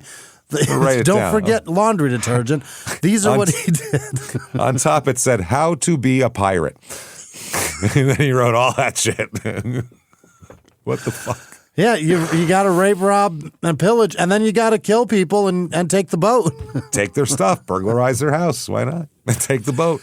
You got it. So dude. he wrote down, be serial killer for benefit of take car. To do that, to take car. That's his famous, like, his string of crimes that he wanted to put together was, I'm the carjack murderer guy. You could solve this with a bus pass. This is so crazy. This is or just buy a shit car. Get a job and buy a car, you lazy fuck. What are we talking about here? There's no reason to do any of that. None of this shit. He had a third document here. So we got one, rob cars and kill people driving so that the car can be used for 2 or 3 days. Then burglarize house, flee and switch cars, be ruthless and famous, rape, rob, and pillage. That's 2 separate notes. 1990s so Blackbeard. Nice. But yeah, exactly. Yeah. I'm ready to go here. Yeah. A third document had on the top H-L, which it's actually a hit list. That's how it shortens it. HL. Oh, yeah. Got my HL going right here. At the top, and it has a list of names, a hit list targeting, number 1, his stepfather's ex-wife, the mother of Alicia, who had the him one that started put the police away. involved in this shit. Yeah. Law enforcement personnel, specific ones that he was after. Sam a Houston? few, no, not that particular, ones that were on his case. And then, quote, anyone who stands between me and freedom or escape. That's his hit list. So there's Anybody, really, that crosses him at any time. there's no objective. Nope. It's just revenge. Revenge. It's just piss and vinegar. It's. I mean, if you could just put him like in a room for like 10 years, this would burn off usually. But hopefully, fuck. I don't know if this burns off. I mean, the normal stuff burns off, but I don't think rape, rob, and pillage things burn off. I think you probably want to keep doing that. And the end goal is what? That's what I mean. It's not like then rob this bank and get $1 million. There's no Ocean's 11 scheme here. Like there's no, and then this is the big heist. Yeah. The big last heist where I'll then retire and go to back to Hawaii to live. It's none of that just shit. Rape, rob, pillage until people get in my way, then kill them and keep killing until everybody leaves me alone. And rinse and repeat, I think, is the Even basic. in Grand Theft Auto, you can't win. They're stars eventually. They're going to waste you. You're going to get I know the code and everything, but still. You can get rid of those as much as you want till you get into a no-fly zone. Then it doesn't go away. 5 stars, baby, all the time. You fly over the base, you're screwed. Then you're in trouble. You're in a lot of trouble. They're going to come after you with jets and shit. It's bad. And then you respawn at the hospital, Helicopters. minus some money. Minus some cash, but you still have all your weapons. Still got everything. So that's what he's doing here. Now, Holy shit.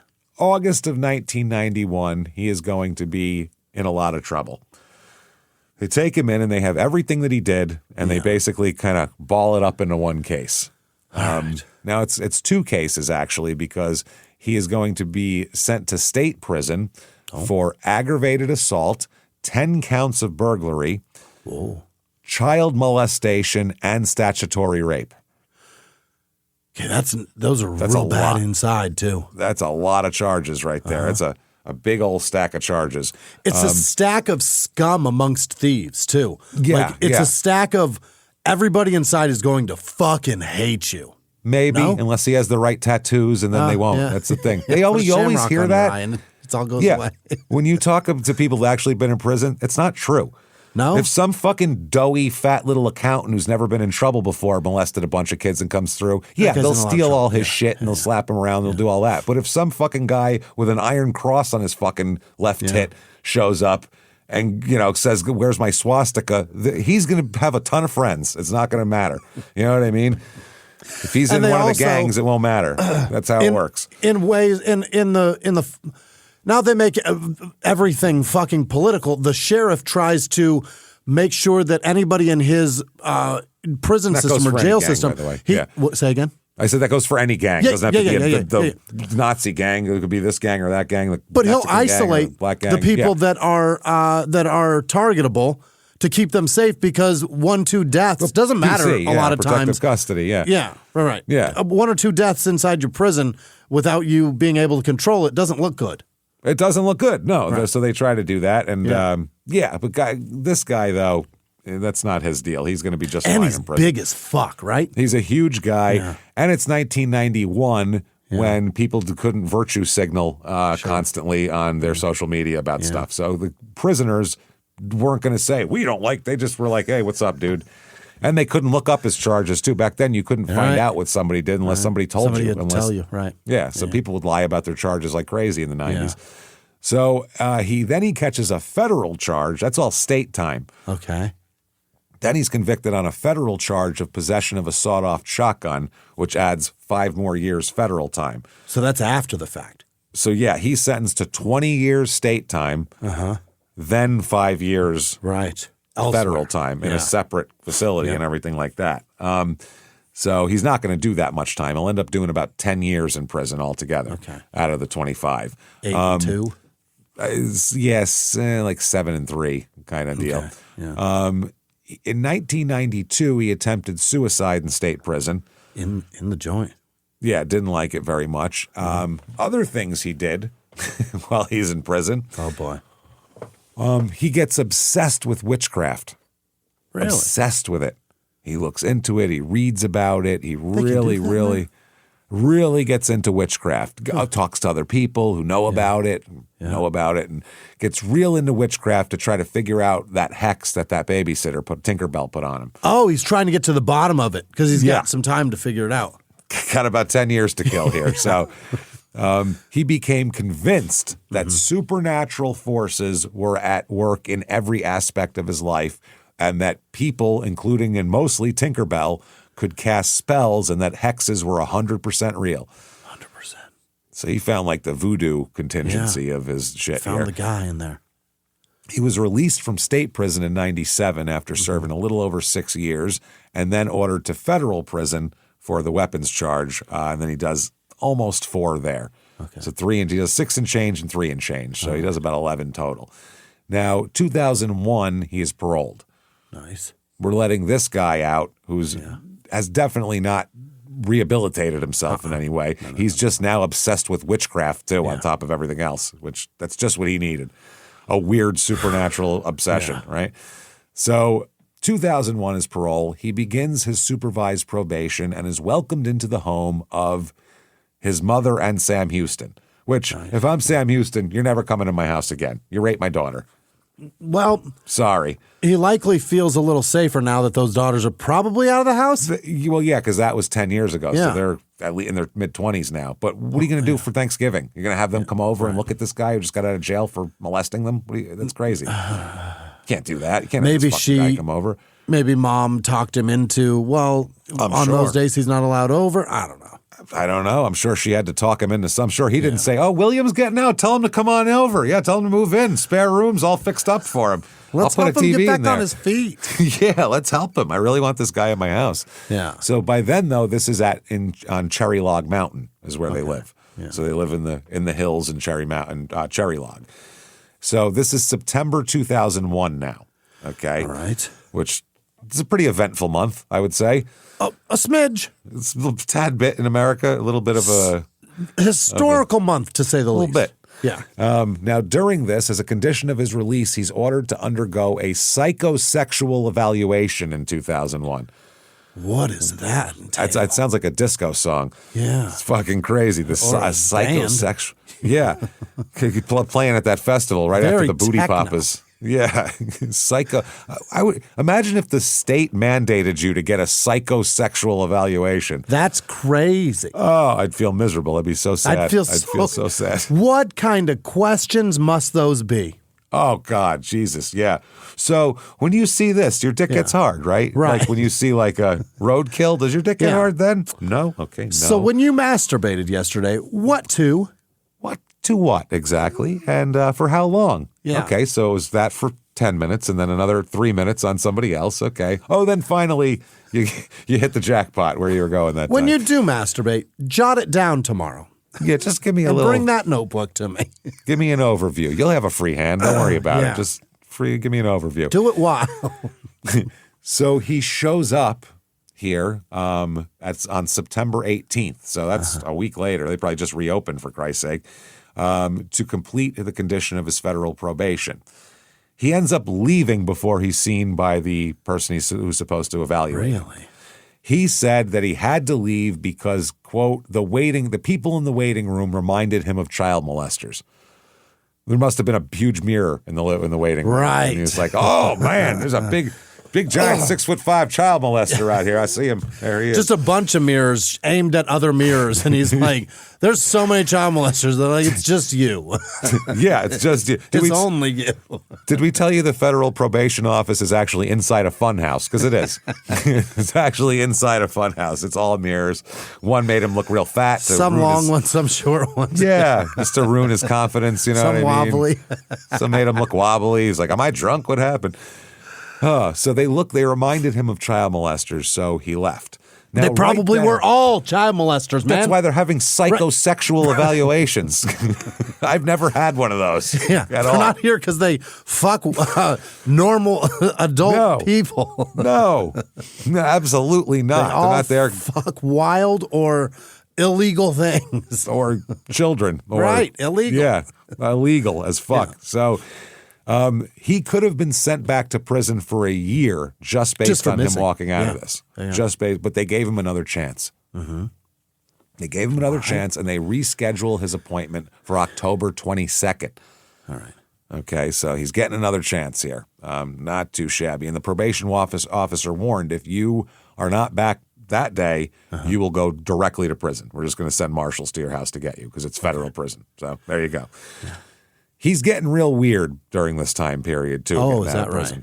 The witchcraft in the prison and everything has made him a little bit weird, I think. Sam Houston, his stepdad, is growing more and more concerned by the day about what a weirdo he is. He's basically spending all his time in his bedroom on his computer. Oh. That's all he's doing. That's generally illegal. Man, just in there in the bedroom. Yeah. And he probably smells horrible. Yeah. You know what I mean? Just horrible. The computer, we find out later, was used to search for survival gear out there. And he used the scanner, which in 2001 was pretty good technology. Yeah.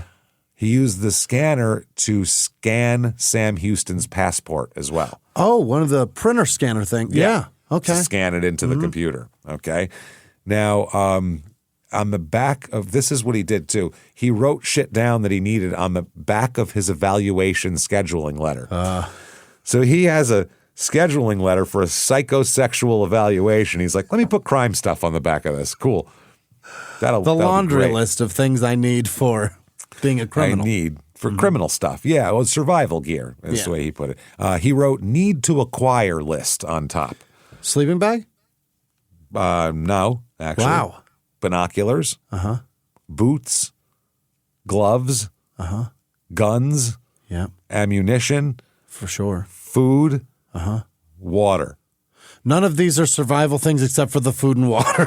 Except for the food and water. Yeah, these are things to go do something bad. That's all they are. They're not to stay somewhere for a while. No survival at all. Food and water, which should be a given. You would imagine. Food and water would be a given. Accommodations. No, not a sleeping bag, not a nothing, not a porta potty, nothing. Roll of toilet paper, not a goddamn thing. Shocking, he had to write down food and water. Food, water, like he would have forgot that. He'd have got out there with his binoculars and his guns and his ammo and his boots on and everything. Fuck, I'm hungry and thirsty. I'm hungry. Oh, you know what I forgot? Food and water. Son of a bitch. How did I forget that? I got the boots. Oh, I can eat those boots. Timberlands. Oh, my God. He also purchases plastic cable ties, which are like the little zip ties that go around like your cables. If you bunch up your computer cables and zip them together. And camouflage makeup. Oh, you know, he got that. Yeah, so you can creep through the through the bushes. Okay, let's enter another character into this story here. A very lovely young woman here, Joanne Lee Teisler, Tiesler. Teisler or Teisler, I'm not positive. Joanne. Now, Joanne couldn't be more different than William, let's just say, right away. I mean, she's totally different. Nice family. Sure. smart, studious, does her thing. She grew up in Franklin, Tennessee, which is south of Nashville. Right. There. Yeah, you know where that is. Her parents are Tom and Janie. She's got a brother named either Case or Casey. Cayce. Could be Casey, could be That's Case. Casey, right? I think so. Never know. Now, Casey here said that when he was 4 years old and Joanne was 3, their parents got a divorce. Yeah, that happens. Which it happens. And sometimes they end up making crime lists. And sometimes, if the parents handle it right, Sure. you end up with a very nice, well-adjusted young person. Sometimes you end up with 2 happy homes, which is the goal of every divorce. Should be. That should be the goal, yeah. But to make yours a little bit better, though, that's part of it, too. make your home just that much a little bit better than the other one. It should be a go-kart. Yeah. It's just like Mom's house, but with a go-kart.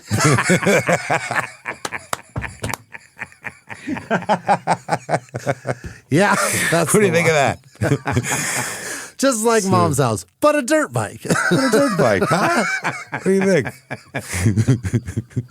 But the Xbox is in your room. It's not in the living room. Not in the living room. You do whatever you want with it. That's fucking amazing. Divorce is fun to laugh about. Once you're on the other side, it's all you can do. It's either that or you start writing down boots, binoculars, camouflage makeup, food, water. When you have to remind yourself about food and water, you fucked up. You fucked something up good. Man, that's funny. So Casey said Joanne had issues with men, and I had issues with self-esteem. That's what he says. He said she countered my self-esteem. I let her know that guys were okay. So they said they basically helped each other that way. Okay. She bolstered him, and he let her know that not every guy's an asshole, and It's some of them okay are nice. to toss one aside. Exactly. So that is great that the kids kind of and they're being that close in age helps because they could really relate to each other, and that's helpful. He, as a matter of fact, said she was the one person in life that I always connected with, like as a when they were young. So that's great. She went to Franklin High School. She played on the girls' soccer team, which was a nationally competitive program, like not just local. They were nationally ranked. Yeah, she was an athlete and a very good student. This is how nice she is, by the way. She was taking a walk and was attacked by 3 large dogs. Oh, shit. That's terrifying, right? Yeah. After coming home from the emergency room, she didn't say, I hate dogs or I'm interested in dogs. She said, Mom, I'm sure glad those dogs got me. Why, you ask? Why? There was a child in a stroller further down the road. Could have got the baby. So better that the dogs mauled me than that baby. That's a nice person. That's a very caring, What injuries did she empathetic. sustain? Do we know? Not sure exactly. But she was mauled by 3 fucking dogs. It's a lot. 3 large dogs. I think it ended up just being stitches and things like that. Nothing, life altering. But something that would have torn apart an infant. Absolutely. Yeah. That's, you know it. And even later on, too, because she's going to be a nurse later. Yeah. And we'll talk about what kind of nurse. But there is a sign in her office saying, if you cannot pay for your services, let me know. In other words, I'll do it anyway. Yeah. That's how nice she is. It'll She be doesn't free. care. I mean, obviously. Yeah, I'm not going to leave you to die. Yeah. So after high school, she had a scholarship to Berry College in Rome, which is a small private liberal arts school. Oh, Rome, Georgia. Rome, Georgia. Yeah. She's really going overseas. Wow. Look at her. That good. Branching out. This actually has the largest contiguous campus in the world.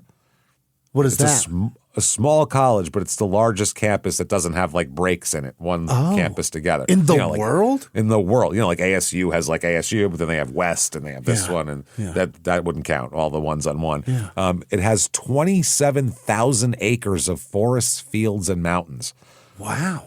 Somebody very wealthy must have donated that to a college to start one, because that's how most colleges start back in the day. 27,000 acres. That's of woods. She's going for nursing here. She's going to be a nurse practitioner person, which are insanely useful, especially now when medical care is so crazy expensive and all that kind of thing. Those nurse practitioners will save your life. Right. It's also very helpful to streamline for the doctor who's because you can balance severity for him versus she can take care of the not as severe things. Absolutely. And they can gives the doctors more leeway, basically. And these people, nurse practitioners, really, they're amazing. Yeah. Huge part of what we have going on right now. So a friend here, she helped a teacher that became a friend of hers too build a fitness center. Okay. A friend later wrote that every time she visited Joanne at Berry College, Joanne would take her blood pressure and run about 10 other readings on her. She's practicing too. Yeah, take her vitals. Yeah, she said she was always afraid something would happen to me and then I couldn't be there for her. So she's like, got to make sure you're not going to have a stroke here. Make sure your friend is on tip top. It's just like 21-year-old girl coming over there. She's like, hold on a minute. Let me make sure you're not going to explode. I'm going to learn vitals when I start coming over here, James. Yeah, you should. Just run it a few times. She graduated from Berry with all A's and 1 B, and she was pissed off at herself. She got a B in swimming. So nothing that really matters for her career path anyway. So how do you get a B in swimming? I don't know. I'm not sure. It seems like if you try real hard, you just get an A, right? Feels like you got in the pool and got out with help. That's an A. That's an A. You floating? You did it. Did you? Are you breathing outside the water? Yeah. Terrific. I mean, the whole grading of swimming is sink or swim, right? You swam, you win. Yeah. That's an A. I guess times are involved or something like that. I'm not sure. Sometimes you don't sink, you still fail. Her strokes were a little off. I don't get it, man. Wow. She got a B, though. All right. Now, after Berry, she moves back to Tennessee and attends Vanderbilt University, which is a very good school, actually. Yeah, Nashville. Yeah. This is on a work scholarship where she earns her master's degree as a family nurse practitioner, graduating with honors. Wow, from Vandy. Yeah, she is doing very well. She's very smart, and she's very nice, too. She's also likes to go mountain climbing and stuff like that. She's real active. Like she's got a lot going on. She climbed the Grand Teton Mountains in Wyoming a bunch of times with her mom and would rappel the cliffs and do all that shit. On the Yeah. She's like cliffhanger. This really chick. climbing. She's really climbing. Yeah. Not just one foot in front of the other. Fucking Not like Arizona bastards. hiking, where you're just walking up a dirt hill that gets a little steeper sometimes, but you're still walking up a dirt hill. Congratulations on not twisting your ankle, you lazy fuck. The challenge is do it when it's $1.17 and see how you like it. But when it's 73 degrees outside, really anyone should be able to do that who's got mobility, normal mobility. They made that shit illegal, the 117. It's very similar to, it's about time. How much was that costing the city having helicopters fucking dangling people off of ropes as they had to save them constantly because they were too stupid? It's the same law as if you cross a flooded wash and you need to get saved, then you're paying for it. Yeah, the dumb driver or whatever it is. Yeah, stupid motorist or whatever term that they probably shouldn't be calling people. No. I think they should be calling them that because you don't want that. Yeah, I don't disagree, but you know, never what I mean. mind just the fine. Yeah. You are to be in court with someone to adjudicate you a stupid motorist is. That might be enough for you to go, I don't want to be a stupid idiot motorist. Yeah. That might be enough embarrassment for you. We should call everything. Here is your dipshit charges. Okay, you did this, you did that. Yeah, the dipshit hiker law. That's what they should call it. Wow. So 1999, after graduation, she accepts a position with the National Health Service Corps. Uh-huh. Now, this provides medical care to underserved populations in rural North Georgia. Remember Doc Hollywood? Yeah. That's what she is. Anything called core is considered like almost charitable work, right? Yes, and that's it. She signs up for a 2-year stint up here to do this. And this is exactly Doc Hollywood, the woman in Doc Hollywood, the female lead who, took him around to all the different houses and they would read the letters to people and do it. This is exactly what she does. Wow. Sometimes people are just lonely and they call so she'll come talk to them for a while. Wow. Sometimes it's medical problems. Sometimes it might be to read to somebody. It doesn't. It's literally exactly like sometimes it might be to piss all over the woods to throw off the deer hunters. You never know. Keep those hunters from getting their game. As a kid, I was like, wow, she was just pulling her pants down, squatting on her squat. I was like, this is wild. Sure had a lot of piss she could pinch off. A lot. How do you pinch off piss like that? Yes. I mean, her Kegels are I would have had affecting her bladder muscles so too. tight. Not just her vaginal muscles, her bladder muscles are tight. I'd have to pinch off the dick. I wouldn't be able to do that. No, we'd have to get you like a something to wrap around it like a junkie on his arm. Got to tie Jimmy off with a rubber hose. Pump up. Yeah. So that's what she's doing, though. And if you don't understand what we're talking in a cup about, and sprinkle a little bit here, and there. Why not that? Well, if you don't know what we're talking about, in Doc Holliday's a movie with Michael J. Fox. Go watch it. You'll figure it out. You'll figure get it to out. the point. She was pissing all over the woods, and she was a nurse practitioner. And so was he. And he was pissing too. She was telling him to, and he was like, "Oh shit, okay." He's trying to fuck her, so he was like, "I'll piss wherever you want me to." Sounds great. Is this foreplay? Awesome. What do we got going on? Some foreplay. Men are so easy. I'll put it wherever you want. We don't care if they say take your dick out. We're like, sure. What are you doing with it? No problem. Piss over there. Okay. We don't care. Can I put it in your mouth now? No. Okay. Shit. I'll be over here. Not yet. Not yet. Okay. We're pathetic. I'm gonna keep asking. Yep. I'll just ask every 10 minutes or so in case you forget to bring it up. Is this working? Is it working for you? So that's what she's doing, and this is the Blue Ridge, Ella J, Cherry Log area is where she's doing this.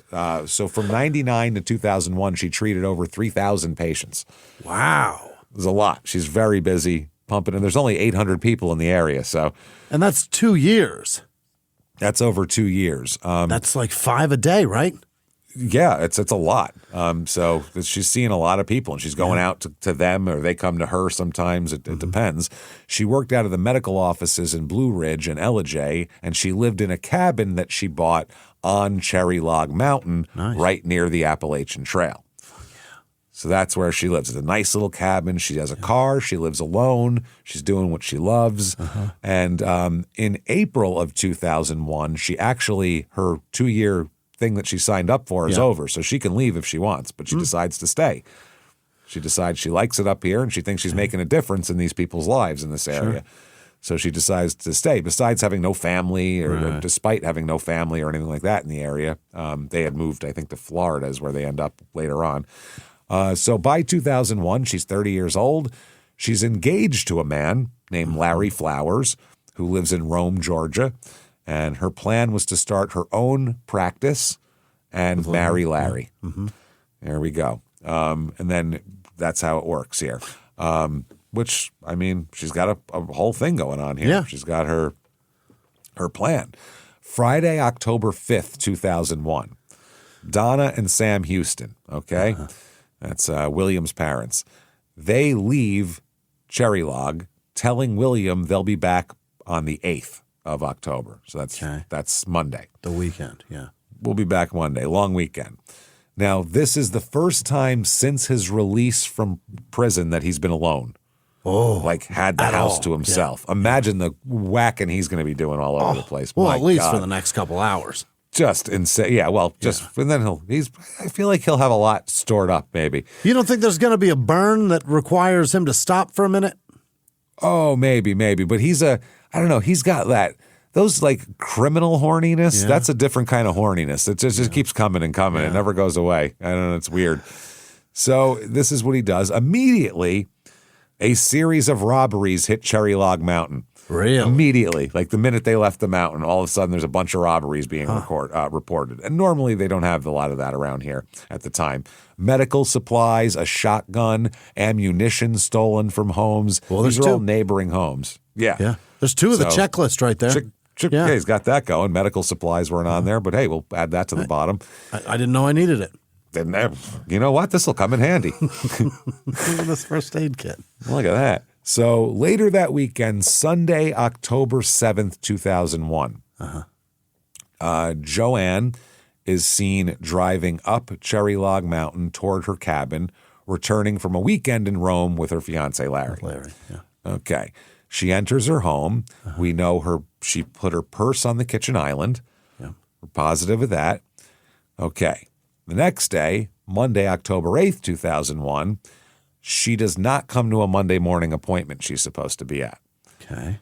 Then her fiance, Larry, calls Mountain Medical because he hadn't heard from her, and he's been trying to get a hold of her, and they usually talk in the morning, so he's like, where the hell is she? So the office sent an employee to her home to check on her at approximately 10:30 a.m. Yeah. Go see what's up with Joanne. So a coworker and a real estate agent went to check on her. We'll see if she's home and see if she's maybe interested in selling her cabin. See if she's interested in upgrading. Yeah. They went to check on her, and they found something horrible. They found she's home, but she's very dead in her home. It's not good either. It's a scene, man. It's bad. She has been bound with cable wires, raped, slashed, stabbed a whole bunch of times. This is not a scene you want to walk into and see. This is a scene that like a seasoned homicide detective would go, oh, Jesus Christ, I'm going to think about that one for a while. It's bad. It's real bad. Cable wire that you twist, and there's no getting out of that. No, man, this is hard. And it couldn't be a nicer person, and they all know that, too. So they're like, Jesus Christ, this is horrible. The police are called, and the Georgia Bureau of Investigation agent Jeff Brannion processed the scene, took evidence, including blood transfer patterns from a T-shirt that was consistent with a knife being wiped on the fabric, like whoever stabbed her then wiped the fucking blood off on her, which is just fucking awful. Yeah. Not only that, her .32 caliber pistol is missing, and her 1996 black Ford Explorer is missing as well. Oh. So that's what's interesting. When her friends showed up, they didn't see her car, so they were like, oh, maybe she's not here. And then they found that. So now the investigation, they look far and wide because they're thinking about who does she come in contact with? Fuck, everybody in this area. Everybody. So many people, thousands of people. 3,000 in 2 years. Yeah. So anybody could have developed an obsession or been pissed off that she didn't give them the exact care they wanted or they didn't get the drugs they wanted or whatever the fuck it is. Or they felt sicker. They felt sicker. It's her fault. You never know what it is. But then after they kind of close that circle a little bit here because they, okay, those people aren't it. Oh, that guy's 80. He probably didn't do it and all these different things. They end up realizing that basically like 3 cabins away is a registered sex offender who just got out of prison. Yeah. They're like, interesting. William LaCroix Jr. Let's take a look at him. He's he's right there. He's 3, like right there, walking distance, right there. Real close. Like every time she drives in and out, they see each other type of deal. Yeah. This is a lot. The police had him classified as extremely dangerous, by the way, too. So they were like, well, his file looks like dog shit. Looks great for this, though. Yeah. Hey, everybody, just going to tell you about a better way to shop with Thrive Market. ThriveMarket.com. Absolutely. Thrive Market's amazing because, number one, you can have your favorite stuff on kind of the auto ship program, which is amazing here. The sales and the savings are great, but it's also being able to filter out the dietary preferences. That is awesome. If you got someone in your house that's gluten-free or allergic to nuts or that kind of thing, this all becomes very important. It's so easy to do that. And honestly, we love doing that. Sarah is gluten-free, so it's so much easier to find things, and especially like a replacement thing for something that you like. Well, what's a version of that that's gluten-free? Right. And they'll bring it right up. Thrive Market is awesome. Thrive Market's a membership-based grocery service where you can shop from wherever you are. Simply just hop on their app. The membership breaks down to just $5 a month, and it gives members access to weekly sales, personalized shopping with filters, auto ship and save, free gifts, and peace of mind knowing that there's no junk in any of the products that they carry. Instead of paying fees on every grocery delivery order, you pay once for the year and benefit from it every time you shop. It really is awesome. They have the no trade-offs for yummy, good food. That's what they have. Kids want mac and cheese and sugary snacks and juice boxes. They're going to eat what they're going to eat. Thrive Market gives you versions with less sugar, fewer sketchy ingredients, and more nutrition. It's excellent. They make it easy. Thousands of healthier swaps from brands like Goodall's Mac and Cheese, Simply Mills Poppy, and so many more, all vetted before they hit the site. It is fantastic. You're paying a small monthly fee to offload the stress and research and decision fatigue of healthy eating. You can try it risk-free, easily shop from 90-plus diet and high-protein meals, low-sugar treats, GLP-1 friendly options, or gluten-free staples.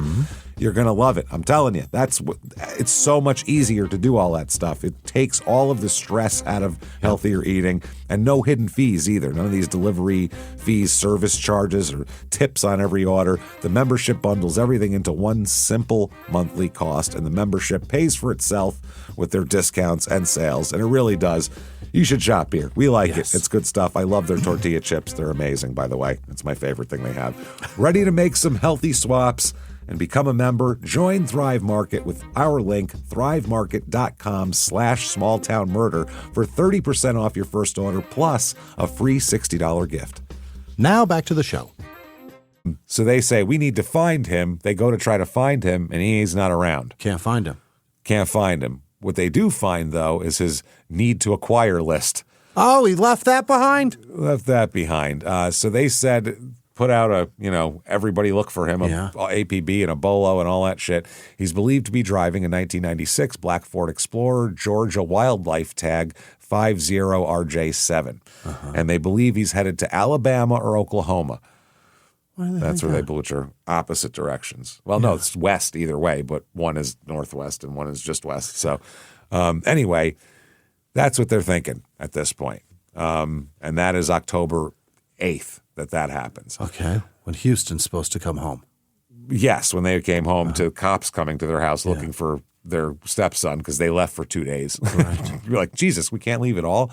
So October 11th, 2001, he is neither in Alabama nor Oklahoma. Okay. He is in Minnesota by the Canadian border. How'd he get that far? He fucking got all the way up there with every cop in the entire country looking for this car. And he's driving her car. Yeah, well, at least has a bulletin in their computer and he passed them all. Went right past it here. Wow. Gets to the checkpoint between the U.S. and Canadian border, and he noticed that Canadian authorities were checking all the cars. Yeah. Because this is, you have to remember, a month after 9/11. Right. So security measures were completely different than any other time in history. Roof right now. Especially in any kind of border or airport or anything like that. It was like totally different. Anywhere where you're trying to traverse the world, they're looking at every checkpoint that they can. Yeah, absolutely. So William then turns around and tries to get back into the United States because he had crossed over. Yeah, he's in the no man's land. Not suspicious at all. No. That's not suspicious. That's like if there's a DUI checkpoint and you just pop a U and you get out of there. I'm sure you're fine. Sure, you just didn't want to wait in line too long. That's what it was, right? Sure, you're in a hurry. Yeah, just in a hurry. You got to get home before the babysitter charges you an extra hour. We are just, the time is what the problem is. It's nothing to do with the booze. It's just really the time I don't have for this. Yeah. So at that point, U.S. officials ran a check on the tag and figured out, hey, look at this, stolen car. That stolen car that just made a U-turn is wanted for murder. So that's not good. No. They pull him over. They pull him out. Inside the car, they find a treasure trove of evidence. Just everything you're looking for. A bloodstained knife. Uh-oh. Gotta have that. Didn't think to wash the knife off. Not even just give it a rinse so there's not visible blood on it. Throw it away? Or throw it away sometime between Georgia and Canada. Wonder where. Anywhere. You could have tossed it in a fucking Great Lake on the way, in the Mississippi goddamn river. You name Missouri. So many bodies of water you crossed. So many bodies of water. You've passed caves and dugouts desert, and mountains. Mountains. You've passed anywhere. Mine shaft. Nope. You've passed everything. Got it. Plastic cable ties. Oh. He's got those zip ties, essentially. Shotgun shells. Boots. He got the boots. He got the boots. That's good. Food, water, ammunition. He's got all of it. He filled his list out. He did. And 2 handwritten notes. He wrote. Why do you need to write shit down? Everybody stop doing it. Teenage girls, adult murderers, everyone stop writing everything down. What'd he say? Okay. One of them was on a map. Okay. On the map, he wrote, please, please, please forgive me, Joanne. This is not good. He knows her name. Oh, yeah. Oh, he knows her name. She lives 3 houses away, and she's very well known in the area. So, yep. You were an angel, and I killed you. You couldn't have Here's my knife with her blood on it. Here's a note explaining what I did. He wrote, not I good. killed you. Damn it. I killed you. Yeah. Now I have to live with that, and I can never go home. I am a vagabond and doomed to hell. Okay. Which is probably true, but the rest of it, Jesus Christ, self-serving. So then, in a separate note, he planned on putting this in the car because he planned on ditching the car when he got across the border, I think. He wrote, "Please call the police and report this vehicle stolen. Thanks, the thief." The guy that did it. The guy that did it, just please.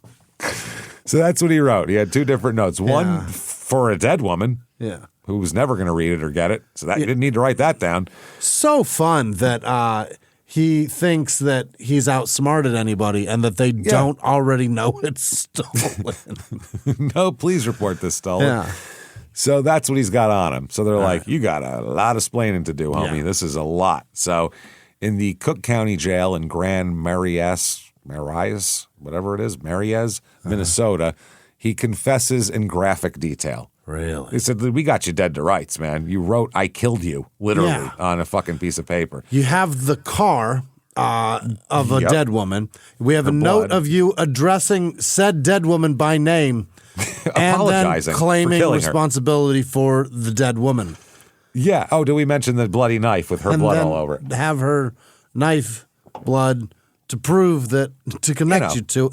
What's he going to say? What does he want? He's got to say, you got me. Yeah. What else can you say? What does he want in the confession? What is he asking for a deal? He just talks. He wants to talk. Yeah. All right. He describes everything. And here's what happened here. Okay. This is what he will tell. He tells the police one story. This is what he'll tell a psychologist later. Okay. And this is everything in detail. And he's not trying to make himself look better. He's very honest about what he does, which is disturbing as fuck. Yeah. So he said, I got out of prison. And then he moved in, he said, with his mother and Sam Houston in Blue Ridge there and on Cherry Log Mountain. And he started commuting by motorcycle to the town of Marietta where he worked with his father. Really? Which that's a good influence for him. You really want him around his dad at this point in time. Jesus Christ. And he's just got a motorcycle as his mode of transportation. Yeah, a motorcycle, which is precarious in not only the Georgia heat, but the Georgia winter as well. Right. That's a lot to do there. So he said he would pass Joanne's house every day, and the two would usually wave to each other because they're neighbors. Okay. Pass somebody a wave to your neighbors. If you live in a very rural area, everybody does that. Yeah. He said in early October 2001, he was convinced that the government was determined to put him back in prison. That's what he said. He goes, as soon as October came, I knew they wanted to put me back in federal prison. That's all they wanted to do. Meanwhile, they're giving him. They're not. They could have put him in prison the day he left that fucking office. Yeah. They could have said, send the marshals to his house. His probation officer, parole officer could have said, send the marshals. Yep. He's going back for a year. But they didn't. So they clearly weren't trying to put him away. Right. They're trying to keep him out. And he's so stupid he fucking kept. He's the one trying to go back. Pretty much. Yeah. He said, but that's where that's when he traveled out into the woods where he had hidden a cache of survival gear. Yep. On his list. That's where he hid a bunch of stuff in the woods. Yeah.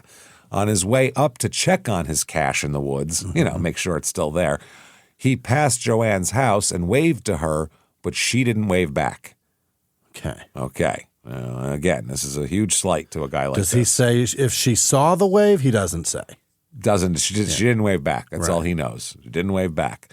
So later, at his hiding spot in the woods, he heard the sound of car tires on gravel and turned to see Joanne driving toward him in her Explorer, in her Ford. She's exploring. Yeah. She's using the car to its fullest here. Do what it was designed to do. That's it. Yeah. So he said that she stopped and said, huh,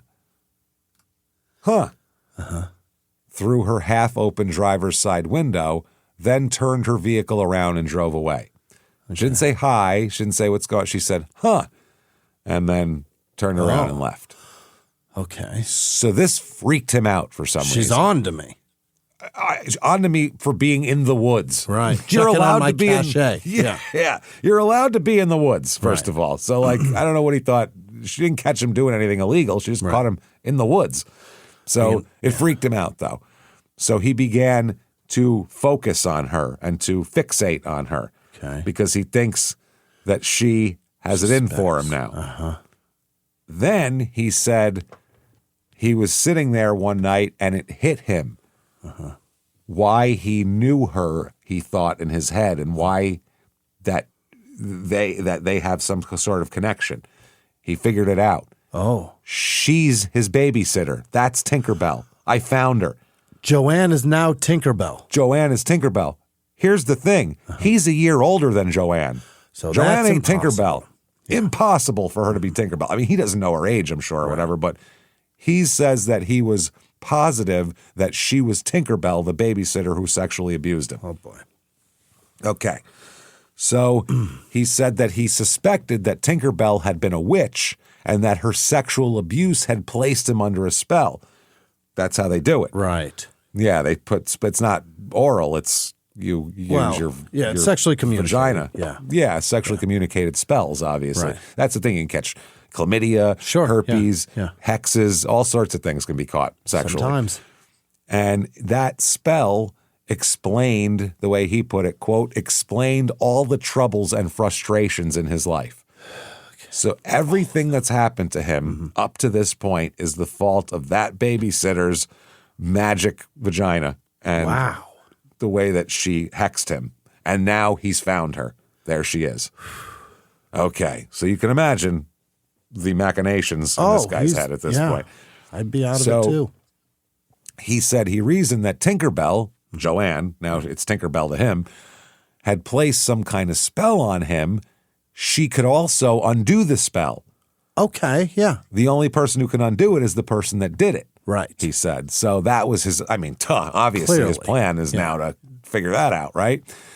So he, and according to this psychiatrist he talked to, quote, he started to develop a plan that he needed to reverse the roles on Tinkerbell. Reverse the curse. And do to her what she had done to him.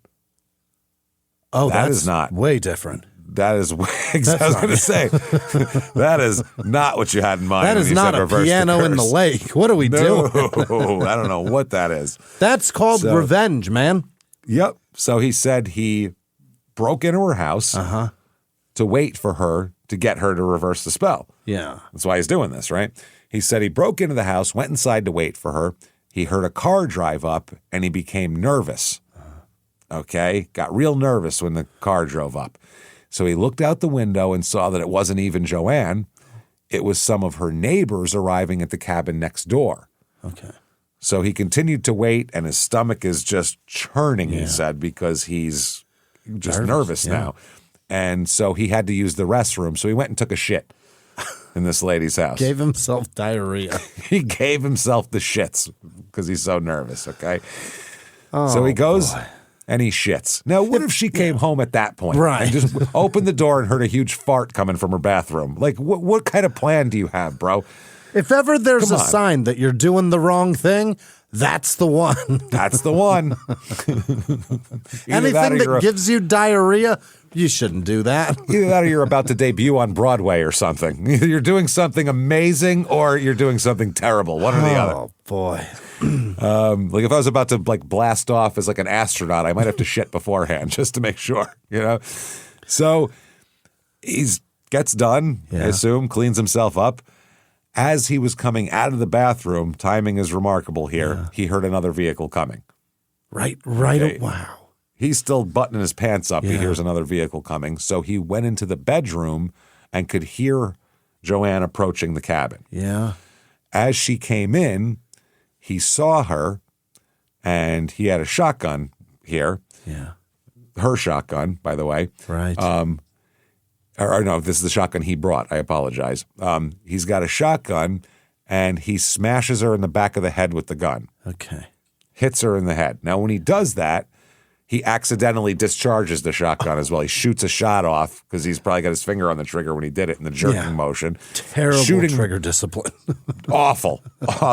Now, luckily for Joanne, obviously that's the opposite way of the butt of the gun. Sure. So it doesn't shoot her. It shoots into the wall. Also good for Joanne, that was just a loud racket. Exactly. Hopefully that gets some attention. Problem is it's the woods and people are constantly hunting and there's a lot of gunshots in the woods and no one's going to call the cops for a gunshot on this mountain. Everybody talks themselves out of reporting a gunshot. Absolutely. Wow. Maybe it wasn't a gunshot. Maybe it was a car backfiring. Maybe it's just people in the woods. Somebody got themselves a deer. Someone's shooting squirrels with a shotgun. The piss didn't work. Yeah, who knows? So the piss didn't work. They're back. The hunters are back. So he shoots it into the wall. She falls to the floor after getting hit in the head with the shotgun. He told her not to look at him. That was the thing. Hit her in the back of the head before she could see him and then said, don't look at me. However, he also had the collar of he had a combat uniform on. He had the collar of it pulled up over the bottom part of his face and the back of the collar pushed up around the back of his head over the top of his head so only his eyes were exposed. Yeah. With his shirt he did that, which is a pathetic. Get a mask, you idiot. You know what I mean? What are you doing? That's a very menacing pose, though. Why not look at you then, though, if you've already taken all the steps? Yeah. I guess because he's so goddamn tall and just around there, you're going to get noticed. Right. That's one thing that, like, tall people do not blend in. We don't blend well at all. No. Like, if people were looking for me, they'd find me. Yeah.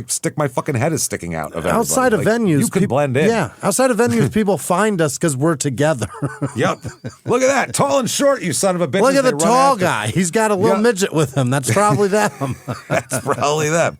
But a midget walking down the street, they just walk right past me. It's insane. But it's really hard. It's hard if you're like, just tall to blend in. Anyway, so he said the conversation was minimal. He just kept telling her several times, you know what I want. Oh, boy. And she was like, I don't know what you want, actually. I don't know you. I waved at you. You're the guy who lives in whatever. And he's like, no, you know what I want. And she's like, I don't. Now, in his mind, what he said, he's talking to Tinkerbell, he thought. He said. Yeah. So he's like, you know what the fuck you did. I want the curse reversed. Yeah. Now, meanwhile, there's no way in hell, even if it actually was Tinkerbell, that she would know who the fuck you were. Right. Last time she saw you, you were 8. Right. You're 6'5" now. We never hear from Tinkerbell ever again? Tinkerbell never comes back. She is gone. But her damage is lasting. Oh, her damage is radiating out into this poor woman's cabin. This is crazy. So she said, do you want money? I'll give you, do you want money? Yeah. Is that what you're after? Because he said, you know what I want? Money? And he said, nope, that's not it. And she's like, oh, that's not good. I'm out of guesses. I'm out of guesses. He then used the plastic ties that he brought with him to tie her hands together. Okay, so tied her. This is getting very scary. He then tied her legs together. And then as he started undoing her belt, she asked him, is this what this is? Like, is this what you're wanting? This is what you know what I want is? And he didn't say anything. So he said she cooperated with him as he took her pants off, or down, I should say, because her legs are tied. Right. He said that she only stated, not on the floor, please. Okay. And so he picked her up and put her on the side of the bed. He said he was trying to rape her, right, but he couldn't get it up enough to rape her. So he asked her where she had some Vaseline in the house. Okay. I don't know how that's going to make his dick any harder, but no. So she told him where it was. Yeah. And he put some Vaseline on his dick and on her as well. And then he was able to get more of an erection and proceed here. He said during the act, they were both silent at the time. When he was done, he got finished, and then he said, all right, now it's your turn to undo it. Okay. Yeah, now it's your turn. Undo it. There, I did that. That means I took that back, so now you have to undo it. And she said, I don't know what the fuck you're talking about. Yeah, what are you talking about? And he said, you know what the fuck I'm talking about. Don't act like you don't know. And she's like, I don't know what you're talking about. Just tell me and I'll do anything you want. Yeah. Obviously, look what I just acquiesced to just to try to get you the fuck out of my house so you don't kill me. Undo everything. Just tell me. Whatever you need, I'll undo it. And he kept saying, you know what you did. You know what you need to undo. Do it right now. And she was like, I don't know what you're talking about. Mm-hmm. So this turned into an argument. Because she's like, please just tell me. And he's like, you fucking asshole. Can I buy a vowel? Something. He said, I'm getting pissed off is what he told her. You're starting to piss me off now. He even said she was trying to appease him. She was trying to do anything possible, but wasn't complying with what he wanted, which was reverse the goddamn hex, take it off me. So he said that she said, I don't know what I did that you need me to undo. So then he put a new shotgun shell in his shotgun and threatened her, and she still didn't know what. It wasn't helping. She doesn't know. Right. You can put 10 guns to her. She's not going to know. Yeah. So then he found a cord from a carbon monoxide monitor and looped it around her neck. Oh, my God. And he told her, do it or else. And she said, I don't know what to do. Yeah. How terrifying is this? This poor woman. This is horrible. At least if you know what somebody wants and if they're going to kill you, you can resign yourself. This is just confusing and horrible and terrifying. And you're just screaming to him that you don't know, and he's not. He won't tell you. He's not understanding. No. So he started choking her to the point that she couldn't breathe. She started gasping. She grabbed at his pant legs. He said he then heard her start to urinate on her pants or on herself, and he let the cord go, and he told her, "That's it. You can do it, or I'll do it." Okay. Again, what are you talking about? At that time, he said she was only making mumbling sounds because she was just got done being choked. So he pulled his knife out of its sheath, grabbed her head by her hair from behind, pulled her head back, and said he, quote, cut her throat as hard as he could. Oh, boy. She went limp immediately, but he said he could still hear breathing sounds. He said he became frustrated at that point. Yeah. Because he choked her and he cut her throat, and he said he started to think, I can't kill this woman. She won't die. Yeah. Because she's a witch, probably. Oh, because they don't. So he walked out of the bedroom and looked out the window to see if anybody was around, see if that shot drew some. Yeah. So he was planning to go back into the bedroom and shoot her in the back of the head with both barrels of the shotgun. That was the plan. Oh, my God. But when he went back into the bedroom, she wasn't making any sounds. She was just dead. Now, he left out in his description stabbing her numerous times in the back. And slashing her, yeah. Yeah, the throat slashing, but I mean, he went to town on her back stabbing. Really? Yeah, so I don't know why he left that part out, but that was, I think, happened before he went out to check. Right. And then came doesn't back. Remember it, or? I don't know, just decided not to. Just deletes that. All right. Just deletes that out of the mix. Now, here's the thing. Okay, you would think this is a murder case. This is a state of Georgia murder case. The federal authorities are going to take over jurisdiction because they're going to call it a carjacking. Oh, because of the theft of the Explorer. Yes, and because of the Explorer transported in interstate commerce using force resulting in death, the case is prosecuted federally under the carjacking statute, making it a capital case. Yeah. This was the Violent Crime Control and Law Enforcement Act of 1994. Congress expanded the federal death penalty to cover murders committed during carjackings. This was when they were trying to be like tough on teenagers and gangs and all that horse shit in the 90s there.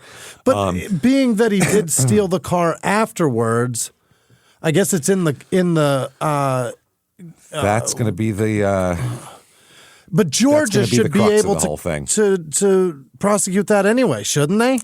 Well, the federal authority supersedes the state authority on a case. So if they want the case, they're getting it. It's one of those. And Georgia, I would assume, just based on the cost of things, would probably go, if you want a murder case, take it. What the fuck do we need it for? We don't have to house him then. You house him in your own facilities? Yeah. Fuck it. Also that he's out on what I guess would be parole because he didn't do all the time for the federal parole. That's another reason to get him. Yep.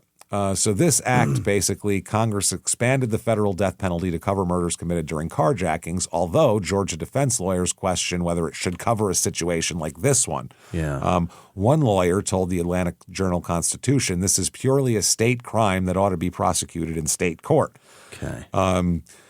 It's interesting. Another lawyer here, Don Samuel, an Atlanta lawyer who authors books specializing in criminal law, said, I would say that's not what Congress had in mind when it passed the carjacking statute. Yeah, I don't think so. I think they mean like at a stoplight. Exactly. A carjacking that you would think. Actual carjacking. This is a murder and then he stole some shit. Right. We've had how many cases where the murderer then took the person's vehicle? The car always goes.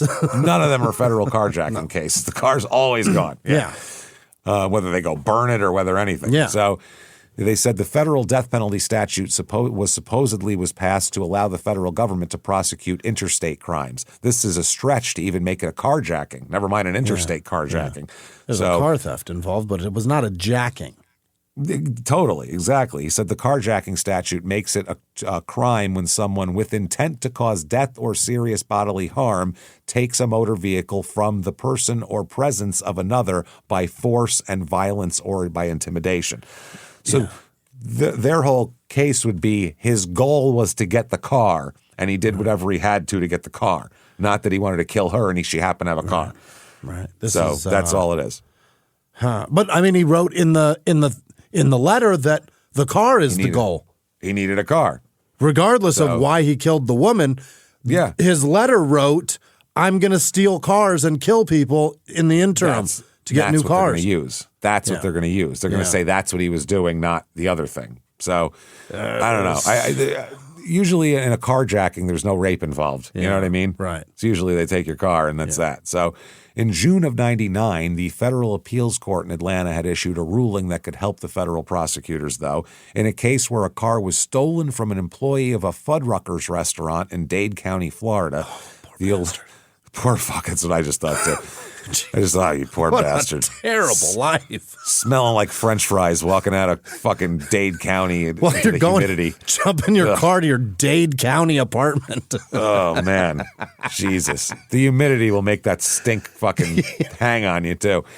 The 11th U.S. Circuit Court of Appeals allowed the carjacking conviction to stand, even though the employee handed over his keys for the car that was sitting outside in the parking lot, because it happened inside. A carjacking victim, quote, must be sufficiently near to the vehicle for it to be within reach, inspection, or control, and absent threat or intimidation to be able to maintain control of it. For a car to be within one's reach or control, it must be accessible. So inside a cabin with it in the driveway really doesn't line up with that, to be honest with you. But it has to have been commandeered, not stolen. There's a difference between the two.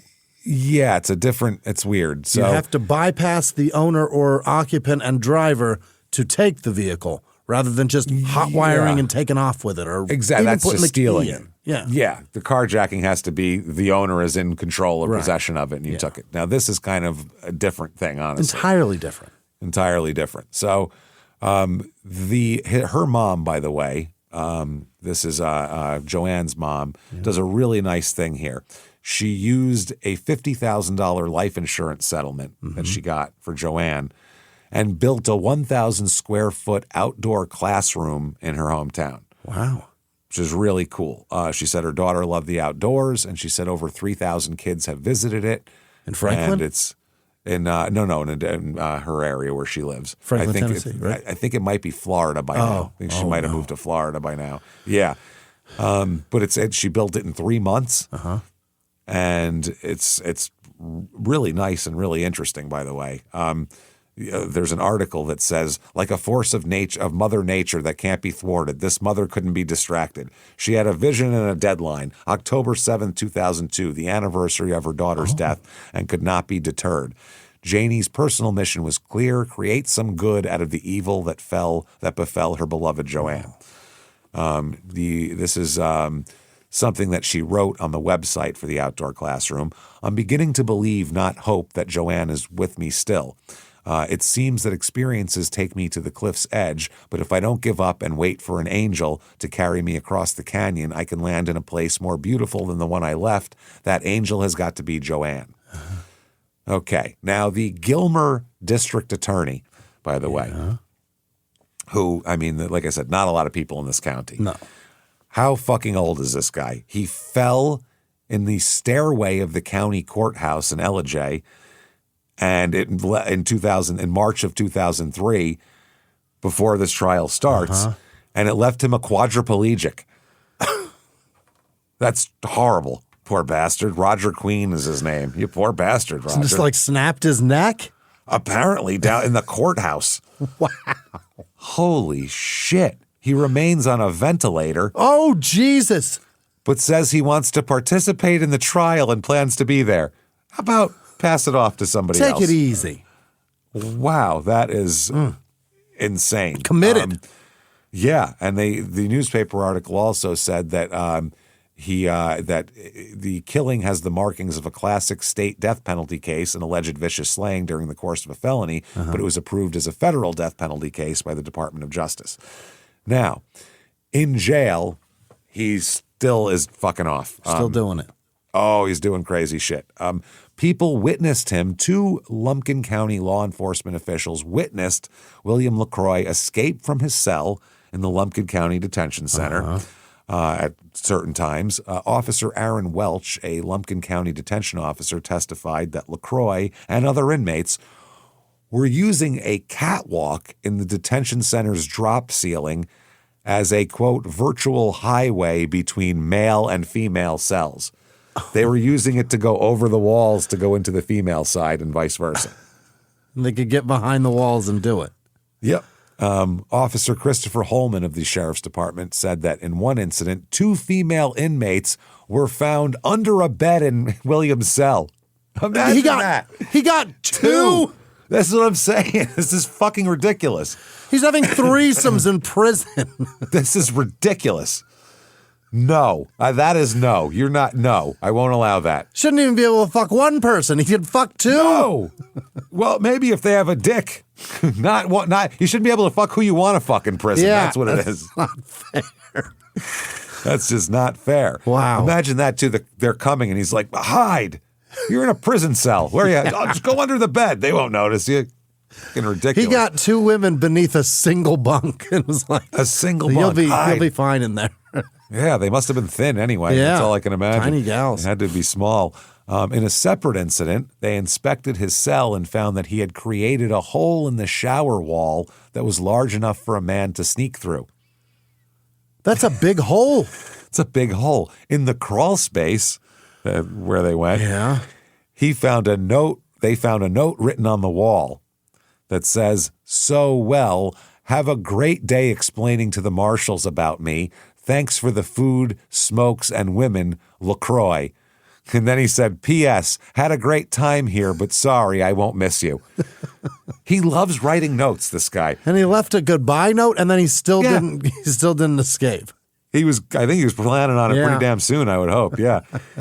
So yeah, that's not good. So he's going to be charged with failing to escape too and other shit. LaCroix signed his name to it. LaCroix, he signs it. Yeah, bitch. Like we didn't know who the fuck did this. So the defense, he's got a defense team, and they're going to try to mount a defense here. They gather extensive records on LaCroix's background, school records, military records, records relating to his earlier criminal convictions, prison records, police reports, everything they can to try to find something to get out of this. They discovered that they delivered all these records to a Dr. Michael Hilton, who's a forensic psychiatrist. That's the guy he told all that shit to earlier. This is the attorneys hired this guy in March of 2003 to conduct an evaluation. The attorneys never planned to call Dr. Hilton as a witness at trial. Okay. His evaluation was to be a test run, see what he thinks of him, so the defense team could see what a psychiatric evaluation of LaCroix would reveal before making any final strategic judgments. Oh. I want to see what they got. In case the prosecutor orders this, we'll do a mock one first. Yeah, exactly. Yeah. We'll just see how it goes because we don't want that to be our defense strategy and every shrink says he's fine. Sure. That's not going to work. Yeah. So they said the idea behind Dr. Hilton was to see what would happen, what kind of results would get in an evaluation if we just did a straight evaluation. Sure. We were going to see what results he came back with and then proceed with the rest of the case. So Dr. Hilton met with him in prison for 4.5 hours and prepared a set of reports for the defense counsel. One report related Dr. Hilton's conclusion that William was competent and that he could not present an affirmative defense of not guilty by the reason of insanity. He said, I can't get on the stand and testify to that. Yeah. So this guy has some actual scruples where he's not just going to go, what are you paying me? I'll get up there and say anything you want. Yeah. Another report summarized Dr. Hilton's psychiatric evaluation reflecting his diagnoses and professional observations.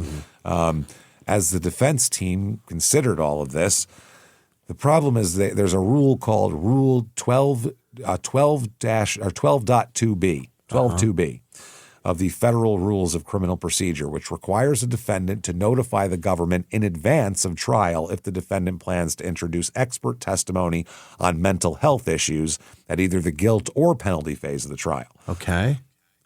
So if the defendant elects to introduce expert evidence bearing on a mental health issue, the defendant must make the results and reports of the defendant's expert available to the government. Right.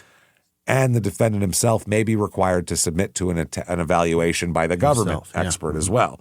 So you're putting them out there for a lot if you do this. Yeah. So all the attorneys agreed that they were very scared of a government evaluation. That's the lawyer said it, quote unquote, very scared of a government evaluation. They're going to say he's fine, just a huge asshole. Huge, gaping asshole is what he is. Terrible person. God. They said in short, they said that the defense team made a decision to not have LaCroix evaluated and stuck with that all the way through. Nonetheless, the attorneys recognized that some information in Dr. Hilton's report would be useful in mitigation because they're going for the death penalty if he is found guilty. The evidence of childhood sexual abuse might arouse sympathy from a jury and offer a mitigating explanation of the crime. Yeah. The trick was finding a way to introduce the mitigating aspects without also opening the door to a wealth of the aggravating information from their expert's report. Sure. How do we get on that very? Yeah. How do we balance on that very narrow cherry log? How do we do it? One might call it a catwalk. A little bit of a catwalk. So they have a different strategy. They plan to introduce Dr. David Lesak as a teaching expert on the relationship between childhood sexual abuse and criminality in men. Oh? So there's going to be two strategies. Yeah, they're going to bring in a social worker who worked with him beforehand, so it's not a current court evaluation to talk about the molestation. Then they're going to bring this guy in just to talk about the subject of getting molested. Okay? So this is interesting. The doctor, a clinical psychologist and associate professor of psychology at the University of Massachusetts in Boston, was known to the attorneys as perhaps the nation's preeminent expert on child sexual abuse of males. Really? That sounds like a miserable thing to become an expert I in. cannot imagine having to hear that story over and over every day. Every fucking day. Too much. Instead of evaluating LaCroix himself, triggering the reciprocity provisions of 12.2, Dr. Lesak was to review a documentary record of LaCroix's life drawn from his state prison records, his pre-sentence report from 1995 before he went to federal prison, his counseling records from prison, and Dr. Hilton's report. In front of the jury, Dr. Lesak would explain that individuals who experience childhood sexual abuse experience significant psychological problems later in life, and that these problems can be especially acute in men who were abused as children, leading to an elevated risk of later criminal behavior. I want to know so much more. Dude, wow. So the testimony would provide a backdrop for the jury against which the defense lawyers hope to introduce evidence of his childhood abuse. So they're trying to Trojan horse this fucking evidence in here. Yeah. Dr. Gary Ganal, a psychological consultant for the Georgia Department of Corrections who evaluated LaCroix in prison following a suicide attempt, had been told by LaCroix about physical abuse at the hands of his father and sexual abuse from Tinkerbell. Sure. Another doctor, Dr. Marty Carlson, a clinical psychologist from the Bureau of Prisons, had also seen LaCroix when he was incarcerated and heard him report physical abuse by his father and sexual abuse by Tinkerbell. Finally, the defense retained Jan Vogelsang, a clinical social worker, to conduct wide-ranging social and psychological evaluations of LaCroix and his family. because this isn't this isn't like technically a psych evaluation. Right. It's an evaluation of his life. Behavior. Vogelsang would say that aspects of William's childhood put him at special risk of criminality as an adult, including a history of mental illness in his family, troubled relationship with his father, and a generally dysfunctional family environment. Yeah. They said by combining Dr. Lisak's teaching testimony with the factual testimony of Vogelsang and the doctors, the defense team hoped they could replicate the helpful aspects of Dr. Hilton's report, meaning the inference was that his crime was a product of an abusive and dysfunctional childhood, or as they put it more bluntly, that Mr. LaCroix was damaged goods because of what he suffered in childhood, and that might explain why he would do something so awful. That's the way his lawyer put it, quote unquote, all fucked up. I mean, does his allegation of the Tinkerbell thing, does it lean to grooming, that it was a systematic and over event, or was he just, did he have sex with a more grown woman more than once? It's still a teenager. From what I It's still a understand, child. it's still crazy. At 8, that'll damage you no matter what, because you don't know what the fuck just happened. But it was the kissing game, so that's grooming for God knows how long. To a single Then event. the oral sex. Yeah. Oh, okay. There's that too. Then the actual intercourse. So it's systematic grooming. Yeah. It's definitely systematic grooming. It's not great. But I mean, you can't kill nurses because of that. You're not allowed to do that. That's no good. So the prosecution, their key evidence is semen, blood pattern, blood spatter. They have his semen, for Christ's sake. Yeah. Blood spatter patterns, including an FBI agent's opinion that the stain on his shirt on her shirt came from wiping the bloody knife. Wow. Which is kind of more than an opinion if you look at it. You can see the imprint of the goddamn knife.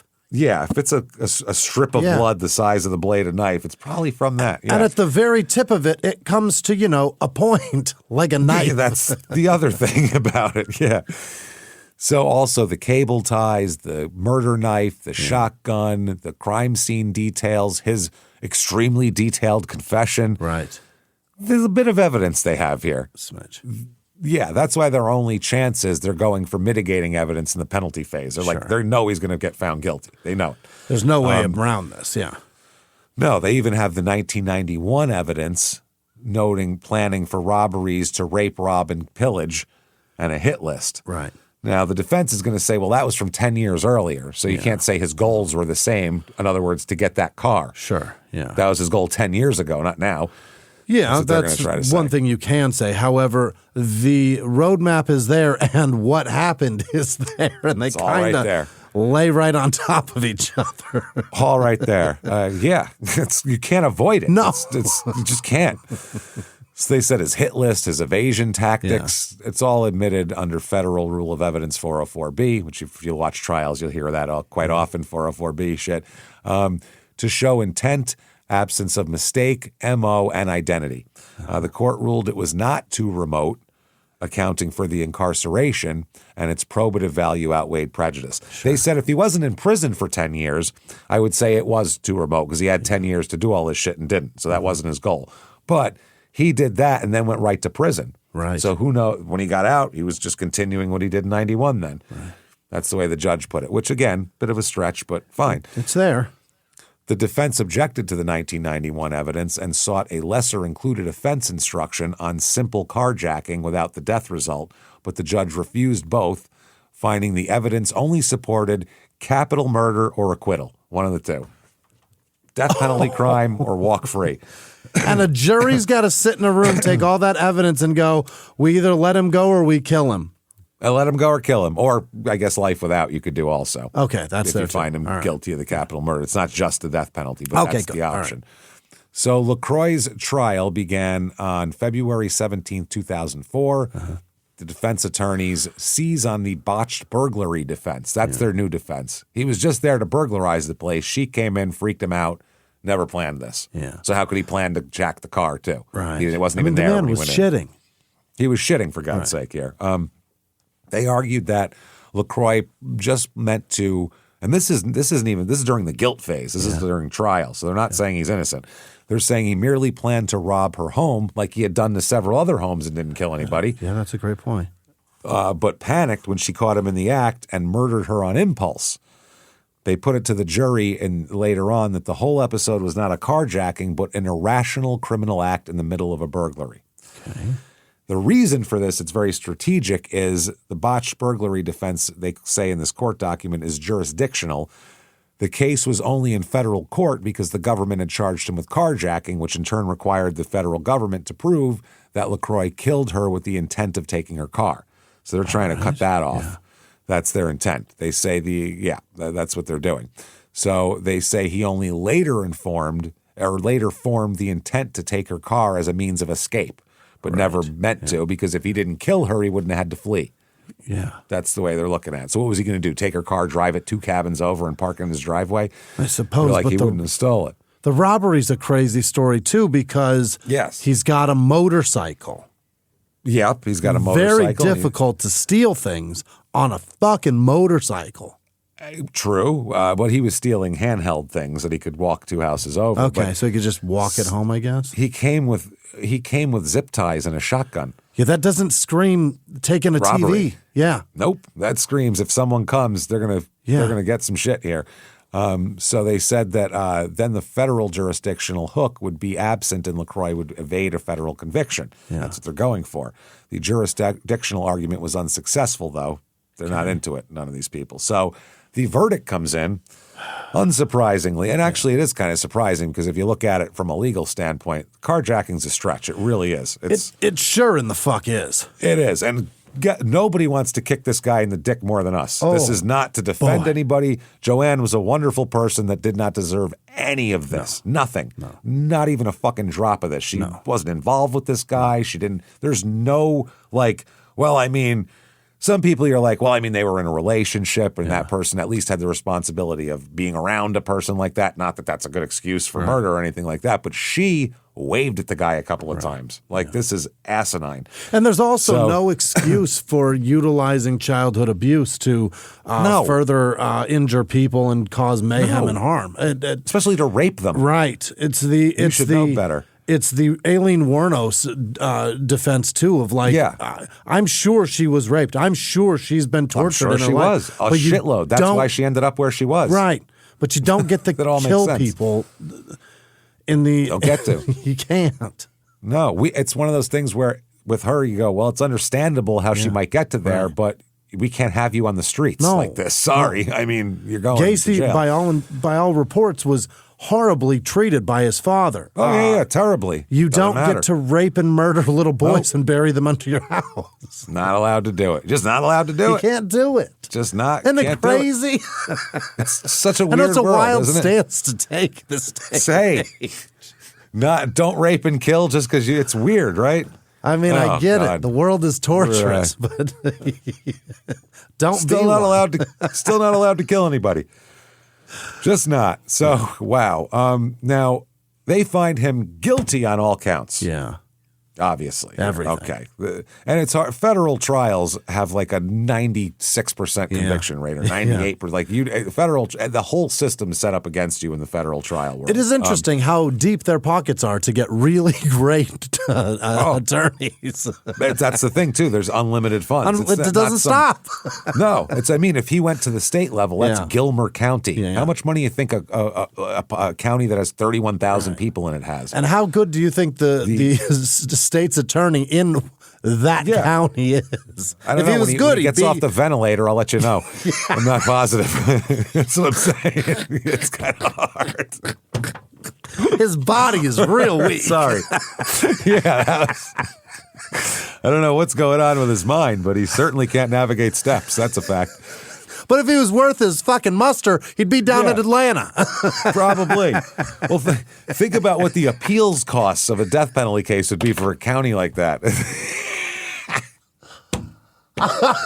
He could take the brunt of 3-4 steps. He'd be he'd be down there. This poor guy. He'd be in a bigger county. We're sorry. Poor fucking guy. He did nothing wrong except bounce off a few stairs. No. This poor guy fucking moves by going, and we're making fun of him. I feel terrible now. That's awful. Poor bastard. He moves the chair like I drink a soda. Jesus. Yeah. Fuck, man. Oh, I kind of hope he's dead just because I feel bad. I feel real bad making fun. I feel like a dick now. But I mean, we're you got to understand, we're tiptoeing through a minefield of child rape and other rape and murders and nice women getting their throats cut for no fucking reason. We got to look for something here. It's hard. At least there's a brittle prosecutor we can destroy. That's fuck yeah. He's not worth a shit. Let's talk about him. Wow. So they're all waiting for they're waiting for the sentencing to come back. Casey, the older brother there. I was just going to ask about him. Casey, he said that he was trying to rationalize and trying to prepare himself to help his mother. He said that William took an angel from the mountains. He said, this is the mom, Janie. She says, Joanne always wanted to help the underserved. So she said, she did. And this is that when they're talking about, just the whole thing and what she's about. And during a tense moment earlier in the trial, Casey, the brother, left the courtroom to find peace in the North Georgia mountains. Oh, boy. He Casey went off. He's a hydrologist with the U.S. Army Corps of Engineers. What is it? He builds hydraulics and shit? I guess that seems like a smart guy. Yeah. You'd have to be for that, which I mean, she's super smart, so why wouldn't he be? Or is he, does he make water? I don't know if he makes equipment that makes water or helps with equipment, whatever, but the Army Corps of Engineers gets shit done. When they're going in to do something, it gets done, period. Yeah. They'll make water where there's no fucking water.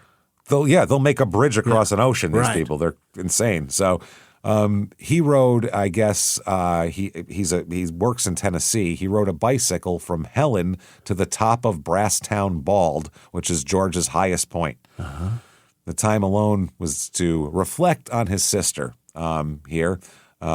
He said as children, they were always together, playing soccer, having common friends. They're only a year apart. And he said, I want to leave the world a better place. He said for almost a month, his mother had joined him waiting to see about the death penalty. And he said that, quote, he has not shown remorse. Right. He's hoping that the jurors would put him to death. So he just has shown no remorse. He doesn't care. Sentencing comes around. Okay.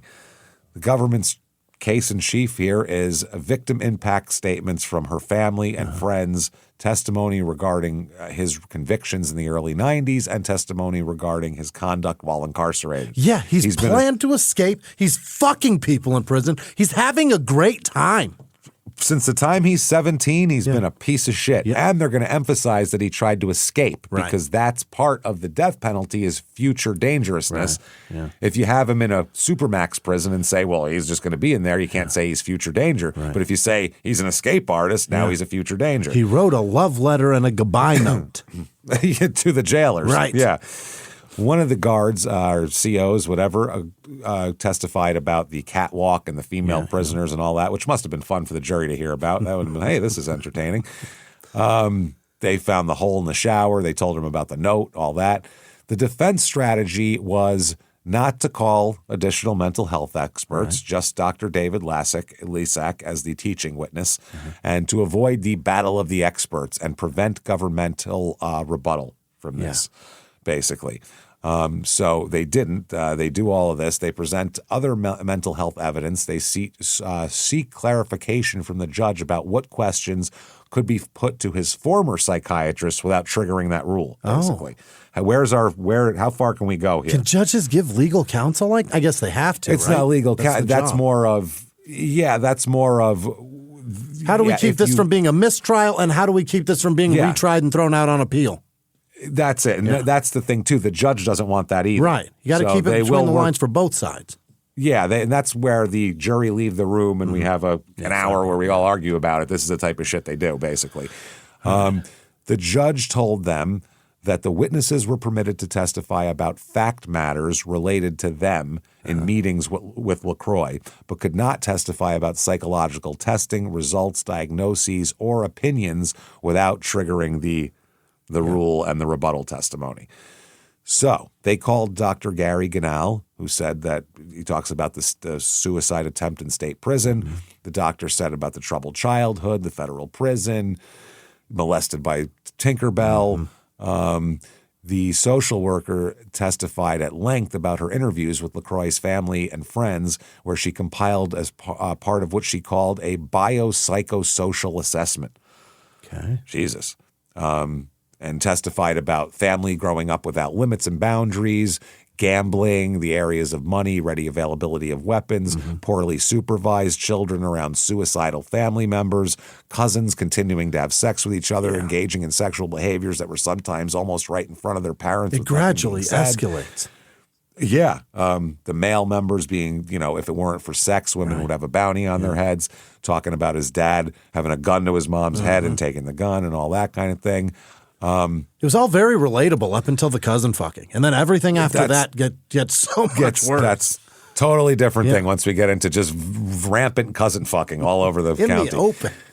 In the open. Now, in cross-examination, the social worker said her report covered Williams' background up to 1991 and did not include the time of Joanne's murder. Oh. She also testified that LaCroix did well in school, that no member of LaCroix's immediate family remembered a female babysitter named Tinkerbell or knew that LaCroix had been molested. But after his release from federal prison in 2001, LaCroix's mother and father had opened up their homes to try to, whatever. It happened because he told people back then. Okay. Back before. He didn't come out with this after the murder. Okay. This was something he was telling did psychologists. Did he fucking imagine it? I don't think so, because he was telling psychologists this from the beginning. Now, he might have come up with that when he was 17 as a story, but it's not likely, probably. Did it sounds like they were poorly supervised. Did she have a Tinkerbell nickname that only he and her knew? You know what I mean? Maybe, or that's what the kids called her. I'm not sure. And we'll talk about Chad in this. Yeah. Chad's role is going to be diminished greatly, as we'll talk about. All right. So after the government rested, they called a variety of mitigation witnesses to rebut the suggestion that he had been a threat to others in prison or that he had attempted to escape. Okay. Some of the witnesses had been incarcerated with him and testified that he had been pleasant and peaceful. A retired Bureau of Prisons official testified as an expert on the security of federal prisons and said that a person convicted of his crimes would be held in a maximum security facility, which escape would be not happening, essentially. Very difficult, yeah. Very difficult. The jury was instructed on the future dangerousness, which is conditioned on finding a risk of escape beyond a reasonable doubt, and weighed the aggravating circumstances against the mitigating. LaCroix also called a series of friends and family to testify about his good character. Yeah. Jesus. His mother, Donna, took the stand, but she got so emotional she was unable to go forward. She just said that she just asked the jury for mercy. That's all she could do. She feels guilty. She had to leave. Yeah. I'm sure she does. Who wouldn't? I'd feel terrible. Yeah. So here's his lawyer's closing argument. Okay. Says, quote, and I think if you look at his history, you'll see what the family history, what Jan Fogelsong, or Jan, I guess, because it's a woman, Jan Fogelsong, and what Dr. Carlson, I think, more importantly, shows you is that you have someone who has a basic moral fiber. His entire childhood through that divorce, he was a good kid. He was doing well in school. He sought out ROTC. It's in the writings. He seeks out ROTC because it gives him something that he's missing, those boundaries that there was a lack of. He seeks it out on his own. He knows that ROTC is healthy for him. It has discipline, builds his self-esteem, and the self-esteem that is in the pits. And you know that he has virtually no self-esteem. And what does he attribute that to? The babysitter, to the sexual abuse he suffered as a child. And the government Mr. Burby made a big deal yesterday of one of the witnesses about how he never described a child molestation to anybody. He didn't tell anybody. His family didn't know about it. Come on, this is 2004. We all watch TV. If we haven't read books about it, why do we have all these priests that are now being accused of sexual abuse for things they did 20 years ago? Okay. Because children don't talk about it.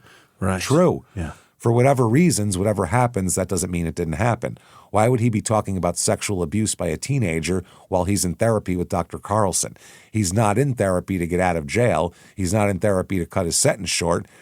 He has no benefit to gain from the therapy or the drug abuse program that he was involved in El Reno, except self-improvement or to relieve himself. Learn how to deal with his anger and get beyond his anger so that his life will be better emotionally. There's no motive to lie about the babysitter. And he's talking about the babysitter in 92 and he's talking about the babysitter in 99. But it's a significant event because it robbed him of his self-esteem. That's the impact it had on him. We all know from what is written, what he's written. Okay, now, the jury finds some mitigating and some aggravators here.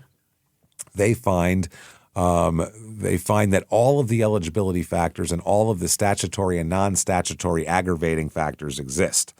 He intentionally killed her, intentionally inflicted serious bodily harm that resulted in death. The statutory aggravators were that he committed the murder in an especially heinous, cruel, and depraved manner, and that he committed the crime after substantial planning and premeditation, which I don't know if that's true, but substantial. You could take the word substantial out. A lot. A lot. Convincing amount. I don't see that happening. But there was more than a day because I think it started from that woods when he saw her in the woods. So that was the day before? That was like a couple days before. It was that week. The non-statutory aggravating factors were that LaCroix would be a future danger to the lives and safety of others, that he caused injury, harm, and the loss to the victim's family. Now, by statute, they only needed to find one aggravator to impose the death penalty. Now, the mitigators. His conduct was appropriate during his 10 years in prison, besides the fact that he tried to escape and kill himself. Sure. He was subjected to emotional and physical abuse as a child, grew up in an unstable and violent environment, had been exposed to harsh and difficult prison life. He was a kind and loving grandson, son, and brother and friend. He's shown himself to be a person capable of kindness, friendship, and generosity, that he was deeply tormented after his fiancée got an abortion. I don't know when that happened, but somewhere in there, that in prison he had helped other inmates and participated in counseling, and that he would like to do well in the prison environment, and that executing him would cause his family grief, and that he spent the first 18 years of his life in an abusive household and another 10 in prison. Is that mitigating? Well, it's mitigating factors. Now, 2 jurors found that LaCroix expressed remorse, and 6, so half the jury believed he was molested as a child. 6 didn't. So they deliberate for a full day, and they come back with, you, sir, may fuck off, death penalty. Oh, what? Really? Oh, yeah. They're giving him the death penalty. They're deathing him up here. I guess life. I heard you went life. Yeah. Death penalty. They said, wow. Yep. Yeah. So Joanne's mother, Janie, said that I had no idea who I was or what I believed anymore. I set out on a journey of self-discovery. I'm so glad that Joanne mattered to this world and that this man won't be hurting anybody else. Yeah. So 2006, the appeals start, as you know. They're not going to appeal the fucking shit here. So it's for the sufficiency of evidence for carjacking, admission of 1991 bad act evidence, jury instructions. All of these appeals are rejected. Really? And the United States Supreme Court denies to look at it. Okay. Really? Absolutely. So there's more appeals here. He tries to use several complaints here. One, that the court ruled that he and other plaintiffs there was a court case here that happened, and the government's plan to use pentobarbital without FDA approval, proper labeling, or prescriptions was illegal under the Food and Drug and Cosmetic Act. In the use of the death penalty? And I completely agree with this, by the way. You can't just go get something. They literally will not tell you where the drugs come from. No, we need to know every bit of information from start to finish and the expiration date of it. When it was made, who put it in a bottle, everything, because we need a chain of custody here. Whereas they won't tell you who will make it because the companies that make it don't want to be labeled. Shit hammered in the public when they actually say they're making it. So basically, they could literally go out on the street and go, hey man, you got that bottle and get it, and nobody would know any better. That's crazy. That's the law. As grabbing a dude on the street that is down with murder and putting them in as the firing squad guy. Yeah, exactly. How about you? This is crazy. Can't do that. Yeah. So that's pretty weird. So they said that because he was sentenced in Georgia, the protocol clashed with Georgia law that demands 2 physicians be present to officially pronounce death. Yeah. So the federal protocol doesn't guarantee that. So he's going on all these different factors. 2008, he petitions the district court to vacate his death sentence. The claim is two elements here. Now he's saying his counsel's performance was deficient. They were so bad. Which is going to be tough because that's a strategic decision they made to try to circumvent the federal carjacking thing. So you can't really get off on that. That's not bad lawyering. It's a strategic decision, which that doesn't count for ineffective assistance. And you're on board with every strategy decision they make. That's the other thing. And the judge asks you 1,000,000 times, are you okay with this? Do you want them to do this? Yeah. They always ask you 1,000 times. Plus, the defense must show that the deficient performance prejudiced the defense. Okay. They say, no, it didn't. Okay, 2008. Yeah. His brother Chad. Remember Chad? Yeah. They said they went on different routes. Yeah. Chad is a Georgia State Trooper. Whoa. So you can't get more one or the other because that's what happens. Yeah. Above board and below board. There they are. Yep. He was a trooper, first class, badge number 744. He worked the crime suppression unit out of Atlanta, joined the force in 2008. He has a wife named Keisha and 2 sons. Wow. So he built a life for himself, great. this guy. December 27th, 2010 at 11 p.m., Chad's on duty. No. There's a guy named Gregory Favors, a habitual offender with 19 previous arrests who actually should have been in jail that very day. Here's his 19 arrests. They date back to when he was 17. Here we go. Arrested for drug violation in 1998 when he was 17, sentenced to 5 years probation. Another drug violation for an incident that occurred just 1 month later, according to court documents. He's sentenced to 5 years probation again to run concurrent with the previous order, so no change. Arrested in 2000 on charges of carrying a pistol without a license, but uses an alias, Derek Allen, and is sentenced to state court to 12 months probation. Because they didn't know who he was. He has aliases all over the place. He was charged 7 years later with drug trafficking and possession of marijuana, but the case was dead docketed. Records indicate that he was to be reindicted, but we don't know if it ever happened. Yeah. October 6, 2007, he's said to be in possession of cocaine, possession of a firearm during the committing of a felony, and possession of a firearm by a convicted felon. It's a bad guy. He was sentenced to 5 years probation. What? January 14th of this very year, what is this, 2008? Where is this? A criminal warrant states that he was charged with possession of cocaine, marijuana, and a firearm during the commission of a felony and used the name Derek Allen again and a social security number belonging to another person. Oh, my God. In an attempt to conceal his true identity.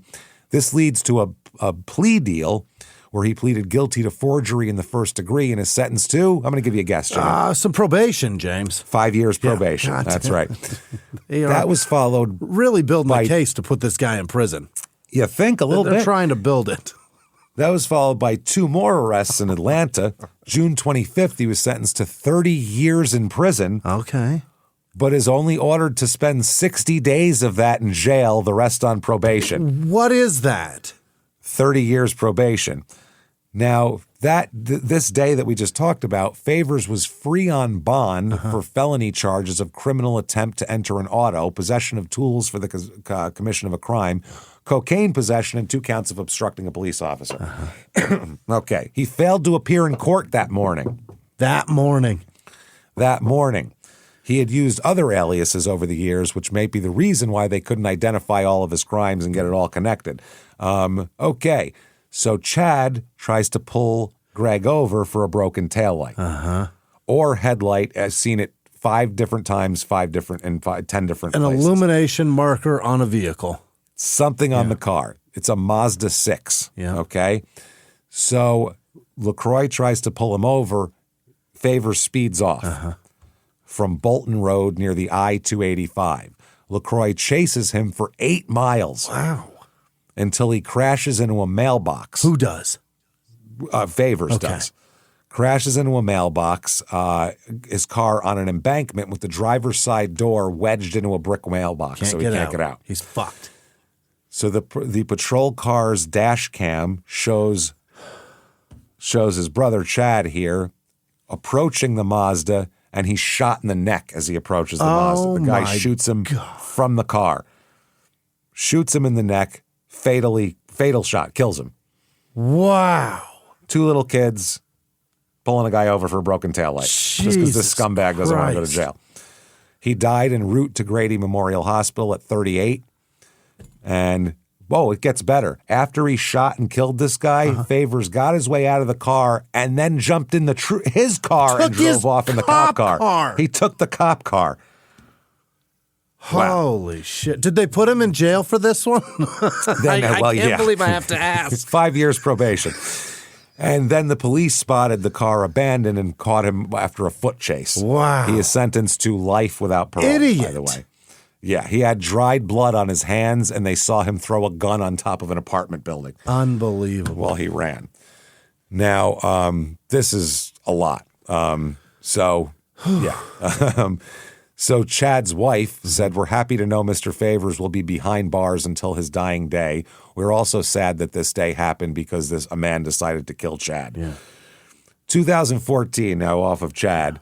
2014, Williams' attorneys argue for sympathy for the LaCroix family because his brother Chad, he's upstanding Georgia state trooper, was murdered. Right. Please don't put the family through any more suffering. They've already lost. They have no more sons left. He's all they have left. It's a wild swing in the dark, but all right. Hey, it's worth a shot, right? July 2019, the resumption of federal executions after a 17-year moratorium. LaCroix receives an execution date. He then tries to go to the president for clemency, saying that the pain and sorrow felt by the LaCroix family at potentially losing 2 sons is unimaginable. Right. It's denied. Okay. So then there's more legal wranglings. His execution scheduled for July 31st, 2020. His legal team mounted last-ditch challenges, including arguments over federal execution protocols, compliance with Federal Death Penalty Act, and the Food, Drug, and Cosmetic Act, as well as COVID-19 related concerns. Of course. He's throwing anything at the wall. I don't want the doctor to get sick for killing me. He could get sick, then what? What if I get sick? Then what? So they noticed that they set his execution date for September 22nd, 2020, more than 3 weeks later. Then they moved to postpone it again. It doesn't work. They try to get a stay, but it's not really a stay. They want a delay of 20 days so they have notice. So people, it's a big mess. I'm on the edge of my seat, James. September 26th, Supreme Court denies everything. Oh, boy. September 22nd, 2020 is execution day. Yeah. He has a spiritual advisor, a Sister Batista, who said, they asked, what's he like? And she said, he said, once we're not, and then we are, and then we're not. He was reflective. He didn't seem agitated. He said the dumbest thing ever. Yep. Last meal time. Oh, boy. How much peaches did he eat? Not a one. Probably all peached out by now. He requests Kentucky Fried Chicken. They do it so much, That's right? what he wants. And he is denied Kentucky Fried Chicken because they tell him this is some really fuck you shit. Yeah. The bones are a security risk. Oh, give him tendies. Dude. What the fuck? He can snap a leg in half and take himself out with it, I guess. What are we talking about here? Give him the tendies then and move along. Just give the fucking last meal. Yeah. Popcorn. Yeah, they got it. He settled for Pizza Hut, which is miserable. That's a miserable last meal. I would have insisted on the fucking tendies. Tendies. The only thing good about the Pizza Hut is after you eat Pizza Hut, you just need to sleep. It's so like heavy and greasy that you just want to die.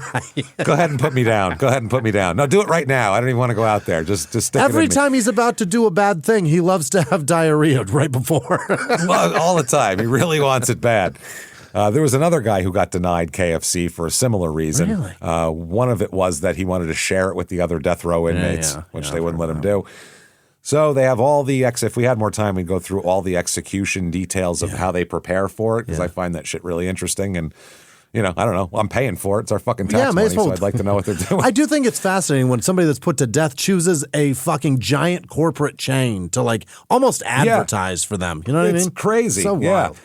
So anyway, we'll do a bonus episode on procedures and how they do it exactly, because that'll be interesting. Now, visitation, he only approved visitors, member of the immediate family, all that stuff. Execution. Here we go. Prison official leaned over, removed his mask because he had to wear a mask because it was COVID times, asked him if he had any last words, and he said, Sister Batista is about to receive in the Postal Service my last statement. That's what he said. You got to wait a few days. Yep. He kept his eyes fixed firmly on the ceiling and didn't turn to look at the witnesses. The spiritual advisor here stood nearby, Sister Batista, with her head bowed, reading from a prayer book throughout the process. The witnesses are Tom, who is Joanne's dad, and Joanne's fiance. Remember him? Larry, him too. And media pool reporters. Mom doesn't make it. That's it? Those are the witnesses and media reporters. Those are the witnesses for her. So the lethal injection of pentobarbital was administered from an adjacent room.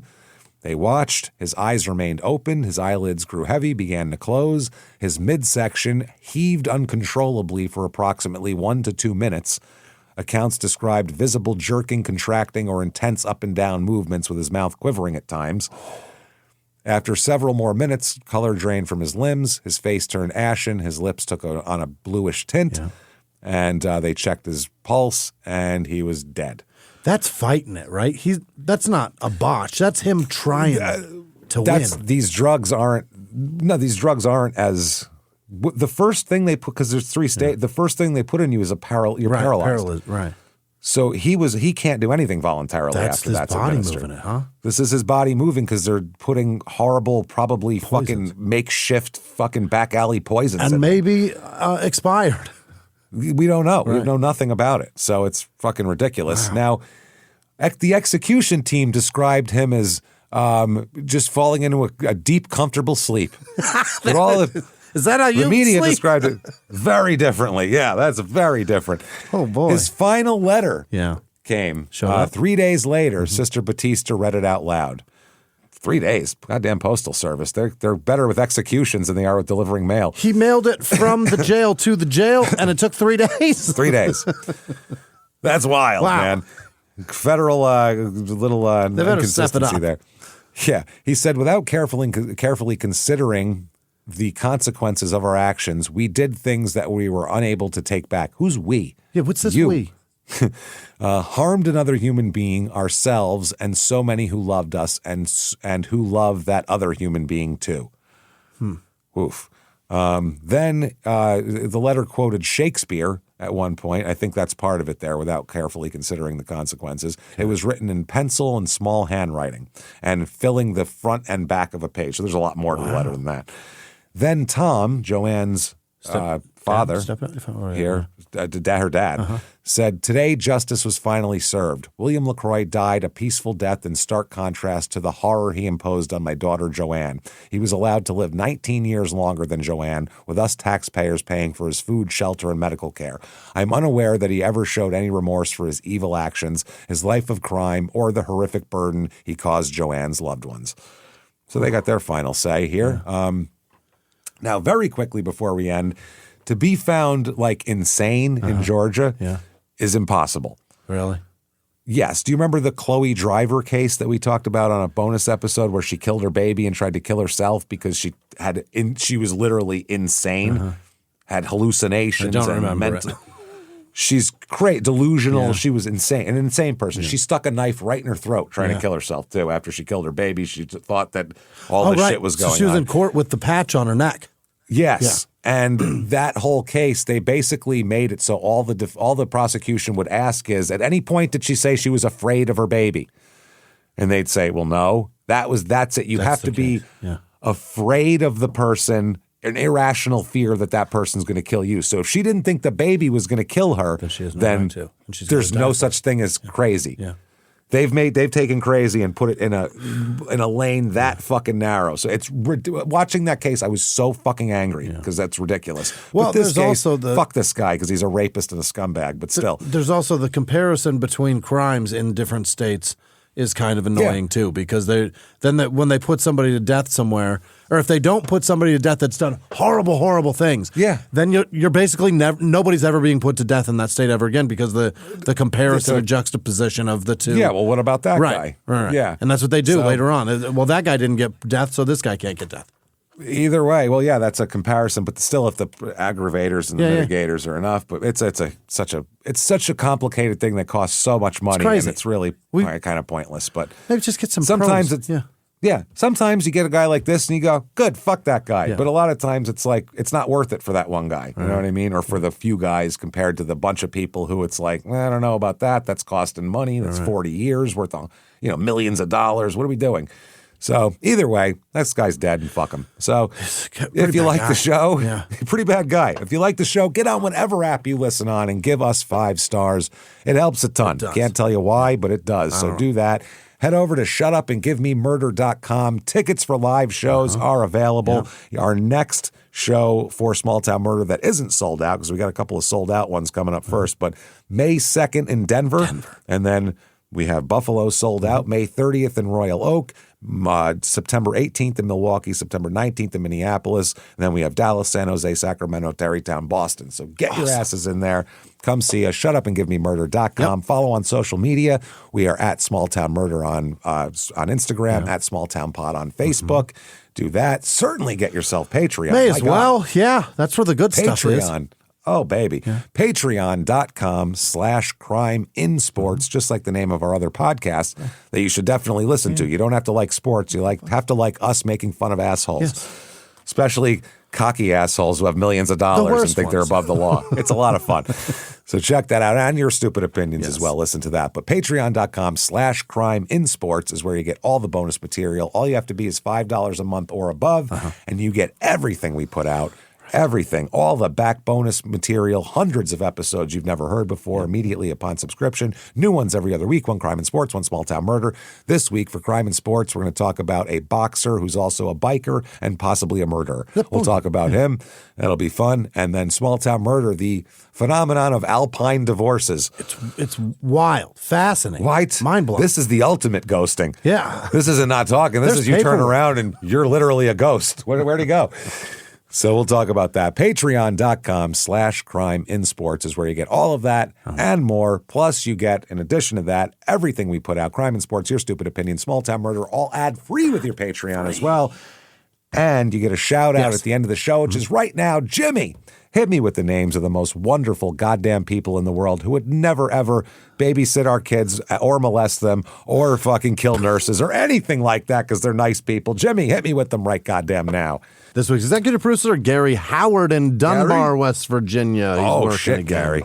Antonio Macias. Happy birthday, Antonio. That's nice of you. Thank you. Antonio. And Amanda Ribello. Hey, check your Patreon and make sure you meant to do that. I'm not going to get too specific, but you're an angel if you did, and thank you so much. Either way, you're an angel if you thought of us at all. Other producers this week are Matt Studer. Thank you so much, Matt. He felt that Patreon was too cheap, so he sent a little bit extra money over. That's sweet. We appreciate that. Thank you. You're an angel, Matt. An angle and also. An angle. Peyton Meadows, happy hour, checking in Laredo, Texas. Ryan Bender, Janice Hill, Liliana Ashian. Thank you, Liliana. Oh, no, maybe it was happy birthday, Liliana. Maybe not. Happy birthday. I don't know. I think it is, though. I think that's from her husband. Maybe. I think so. If it's not your birthday, Liliana, you don't take that. You give it to somebody else, goddammit. Throw it right back. Don't take someone else's happy birthday away. Return the favor. Abby Jackson, Tom the meth maker, meth smoker, Vikna Shinsky. I like it when people are honest about who they are. He does what he does. Shauna Matthews, Adele Durham, Connor Peterson, Latrice Smith. Better than Latrine. You think Latrine's bad? He used to be Shithouse. Kem Salker, C. Waggles, Miles Wright, Juan de la Norte. I don't know if you know, James, but that is Juan of the North. Of the North. Janet L. Brent with no last name. Chris Sundberg, Jeff Turner, Rachel Kerr, Missy Minerath, Dustin Sepulveda, Andrea Davis, or maybe Andrea, Jennifer Ann Fowler, Bruce with no last name, Becky with no last name, Mike Ockesmall, James. That's definitely a person's name, and they're not trying to make me tell a terrible fact about me. No. That's on the birth certificate. We know that. Kath GS, Dylan Oliver, Rebecca Herring, Mike Poole, Michael Keating perhaps, Grace Schoonmaker, Kels Eggenspiller, Amanda Dunham Smith, Dunham perhaps, Dunham, Hillary with no last name, Sarah with no last name, Ryan James, Bailey Kelly, Eric with an A. Get the fuck out of here. Leo Rapaki. Eric. Lore, 763, Joseph Jamoka, Melissa Jasavius, Jessa Vicious, Jece, Hasavicius, Ryan Jason, Catherine Simmons. I've done my part. Vincent with no last name. I said he'll fuck up your last name. I say it. Fucking hard. He's going to mispronounce your name. So anything above that, you're going above and beyond the Call of Duty. I'm going so hard, I'm swinging. Any effort is what we promised. Nicole Anderson, Samto, Ella, Jennifer Binns, Jennifer Lee, Lena with no last name, Charlie Herman, Jason Rogers, Heather with no last name, Christine Phantom Creep, Bridget Parker, Steve Richards, Marie and Mike, Angie H, Stefania Garzone, P Crime, whatever that is, Penis Crime, Jared Warren, Patricia Bivens, Jason Gardner, Tanya Cook, Chuck with no last name, Austin Van Dyke, Shelley Ramirez, Westo with no last name, Rachel M, Ham with no last name, Trina Wilson, Madison Angelo, Emma Cobes, the Mint Bar and Grill, wherever that is. It didn't give a location, just the Mint Bar and Grill. You can Google it. It's possibly one in your area. Rashad Sharif, Cheryl Henry, Leslie Aguilar, Jenna Rock, Dustin Laughin, Heather Beal, John M. Smoochie Tulips, Jocelyn Wheaton, Caitlin Canago, Sheila B., Megan with no last name, Andrea Silva, Rusty Bikes, with a bunch of numbers in there. That's Rusty Bikes, though, I think. Rusty Bikes. MLJ, Kevin Slaba. He has 2 patrons. Wow. Kevin, if you meant to do that, thank you. Otherwise, just want to let you know you did it twice. Aaron Ross. Check it out. Annie, West Virginia, or just Annie WV. Jake Sims, Lainey Munson, Phoenix Trinity, Maria Hill, Jesse Boggs. Nope, that's just Jess Boggs. Melissa Zook, Mike Mahiski, Becca Eric, Brianne Langford, Carrie Kirtley, Jordan Hockenberry, Sarah with no last name, Jody Settle, Kyle Dempsey, Michael with no last name, Odd Mickelson, Courtney Surratt, Jennifer Osborne, Felipe T, Hannah Catrone, Johnny O, Tom with no last name, Nate Taylor, Lindsay Steele, Jay Johnston, Danielle Bower, Lexi Z, Victoria O, Desiree Newton, and Slicka Blemmy. Slick a Blame. And all of our patrons. Thank you. I give up. Thank you so much, everybody. You wonderful, fantastic bastards. We cannot tell you how much we appreciate all that you do for us all the time on a daily basis. Thank you. If you want to follow us on social media, shutupandgivememurder.com has drop-down menus. Take you where you need to go. That said, keep coming back and seeing us every week. We can't wait. And until next week, everybody, it's been our pleasure. Bye.